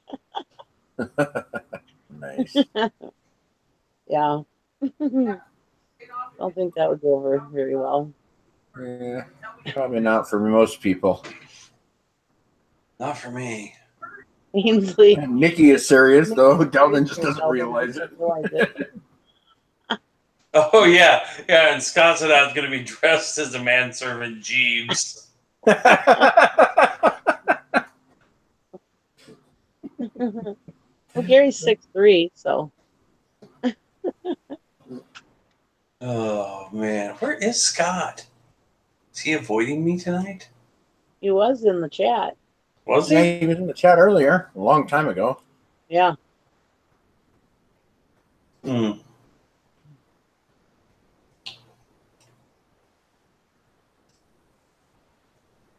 I just couldn't have all those kids because, you know, for every kid that you have, you take away from the one you had before. Sure. You Well, know? but the way they, they work together as a commune where, you have 10 kids between 3 women or, and they're Yeah. all kind of a family. So if one's not taking care of them, the other two are, that's Yeah. in theory, that's the theory behind it. But I agree with you. I don't think it works quite that way. Yeah. And I one of think they all the, get welfare too, don't they? Because they're not really married to the guy. yeah, in the eyes of the law, they're not. So it's kind of weird. That's where it gets a little weird. Yeah. But the thing that most people don't realize is the problem with those kind of communes is that the young men get pushed out because there's the older men are marrying all the younger girls, so Yeah. that they actually push the teenage boys out, and Yeah. they like get rid of them. There's some outreach groups here for those boys. They're called the Lost Boys, and like I said, they're just kind of pushed out of the commune because can't be infringing on the old man's turf, So That's Is gross. Kiefer Sutherland a member? maybe, but I know it's kind of not strange. to say so, but my hat's off. Anyone that can make polygamy work, I can't even get Yeah. along with anyone I'm with you. I can't understand how they get it to work, but Get what to work? it's either. polygamy. Oh, So that's exactly what I was saying. Like, I have the worst luck dating. I can't imagine dating more than one woman at a time. well, and that they've got to get together and hand up, and I mean, if you piss off one, you're not just pissing off that one. You're pissing off the whole family. You're in trouble. So. Yep. So if it's illegal, how do they get away with it? Well, it's something that's not, it's no different. Okay, think of it this way. It's no different than you having not that you're married, but you having an affair, right? Oh. They don't really go after somebody that's against the law, but they don't go after you unless there's a reason to. So the only reason they would go after polygamists if they're marrying young girls, or if there's some kind of abuse, or something like that, where there's a problem. But in theory, because they're not married legally, that's all they can really go after the polygamists for, is marrying underage girls, or statutory rape or something like that. Welfare fraud. Or welfare fraud. Yeah, they do that quite a bit. Yeah, just like Krillin said, they're brainwashed. They don't bring in 40-year-old wives. They're smartened up. They bring in dumb teenagers. Yep. So yeah, like, only time you're going to hear about a polygamist being in trouble is if they're, with trouble with the IRS, trouble with the welfare system, or, like I said, statutory rape or some kind of abuse on kids. Well, these are pedos that try to say that they're good men, but they're really just pedos. Right. Yeah, basically.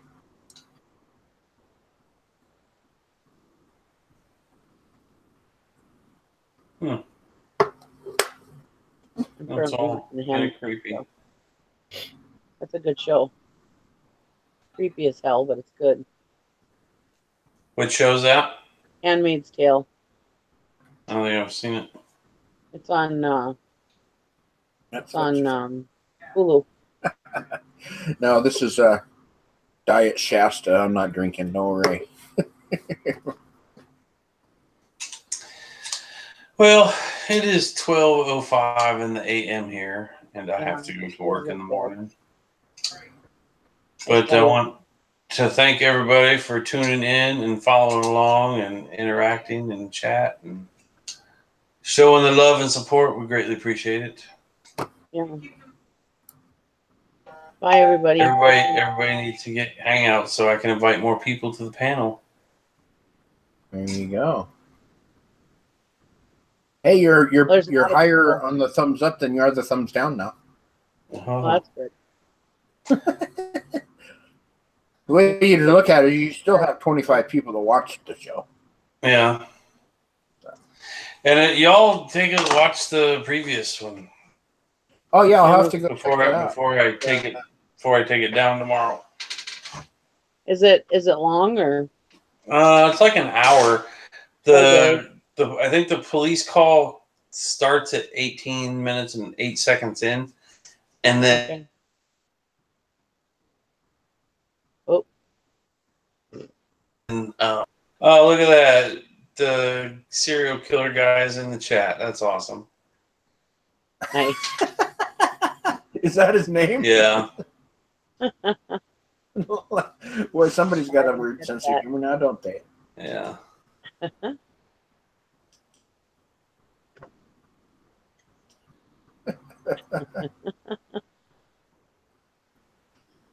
I said good night to him. I didn't even catch on. Yeah. All right, my friend. Well, I'll bail out too. Yeah. See you guys. Good night. Take care. See ya.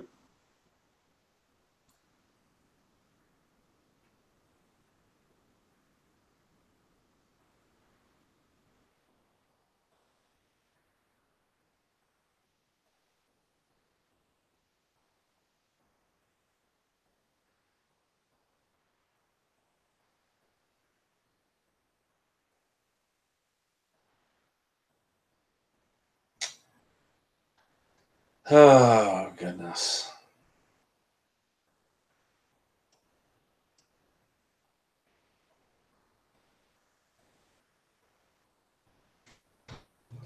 Oh.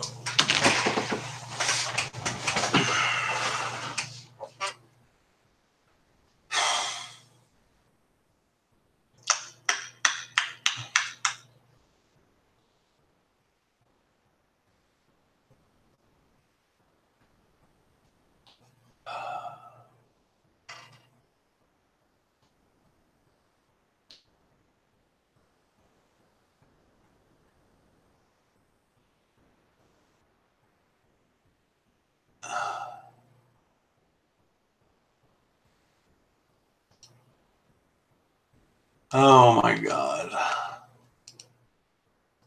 Why does this shit happen to me?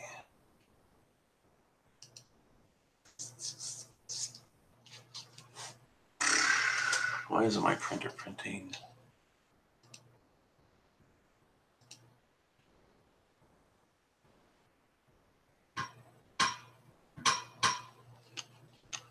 Odin, come here, buddy. Odin.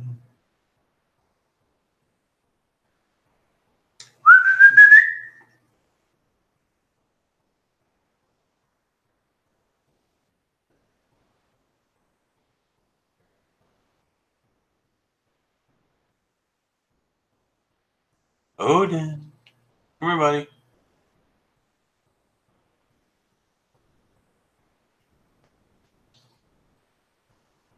Let's see what we have sold today.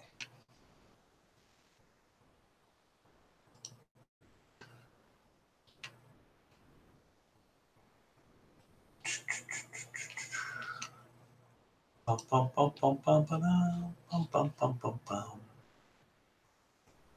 Bum, bum, bum, bum, ba-dum, ba-dum, bum, bum, bum, bum, bum. Ba-dum, bum. Hmm.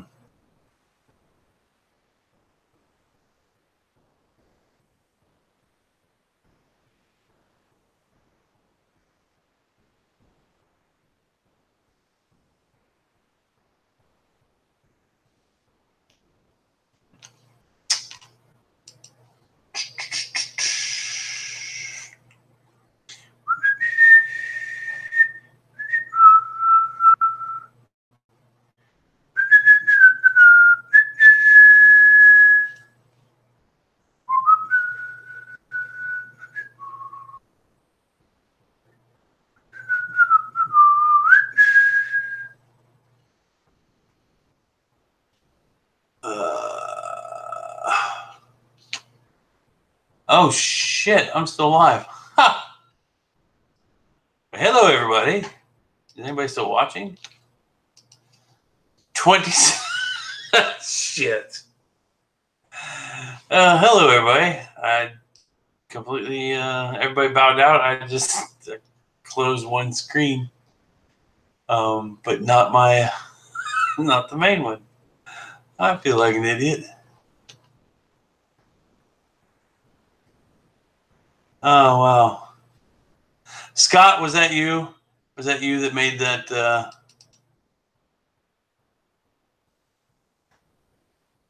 person in the chat?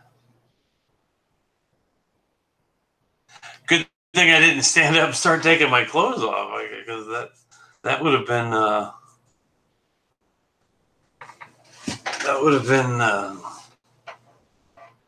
well, revealing. May not stay single for long if I do that, though. But wow. Well, I feel like an idiot.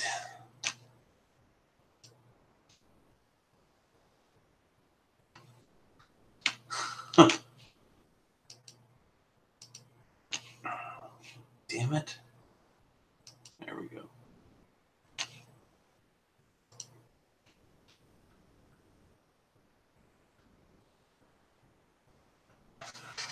Right on. Well, it is 12:15, so I do need to get some sleep, and I gotta take a shower yet. So, with that, thank you all. Love you. Thank you for the love and support. I appreciate it. Remember, please share your mile. Please share your smile freely without reservation with everybody you come across. The world's a crazy place, and a lot of people got some. Everybody's got a story. You just don't know what it is. So smile at them, treat them with kindness. Your smile may be the only bit of sunshine in that person's day. With that, I'm going to say much love, and I will talk to you all tomorrow. Peace.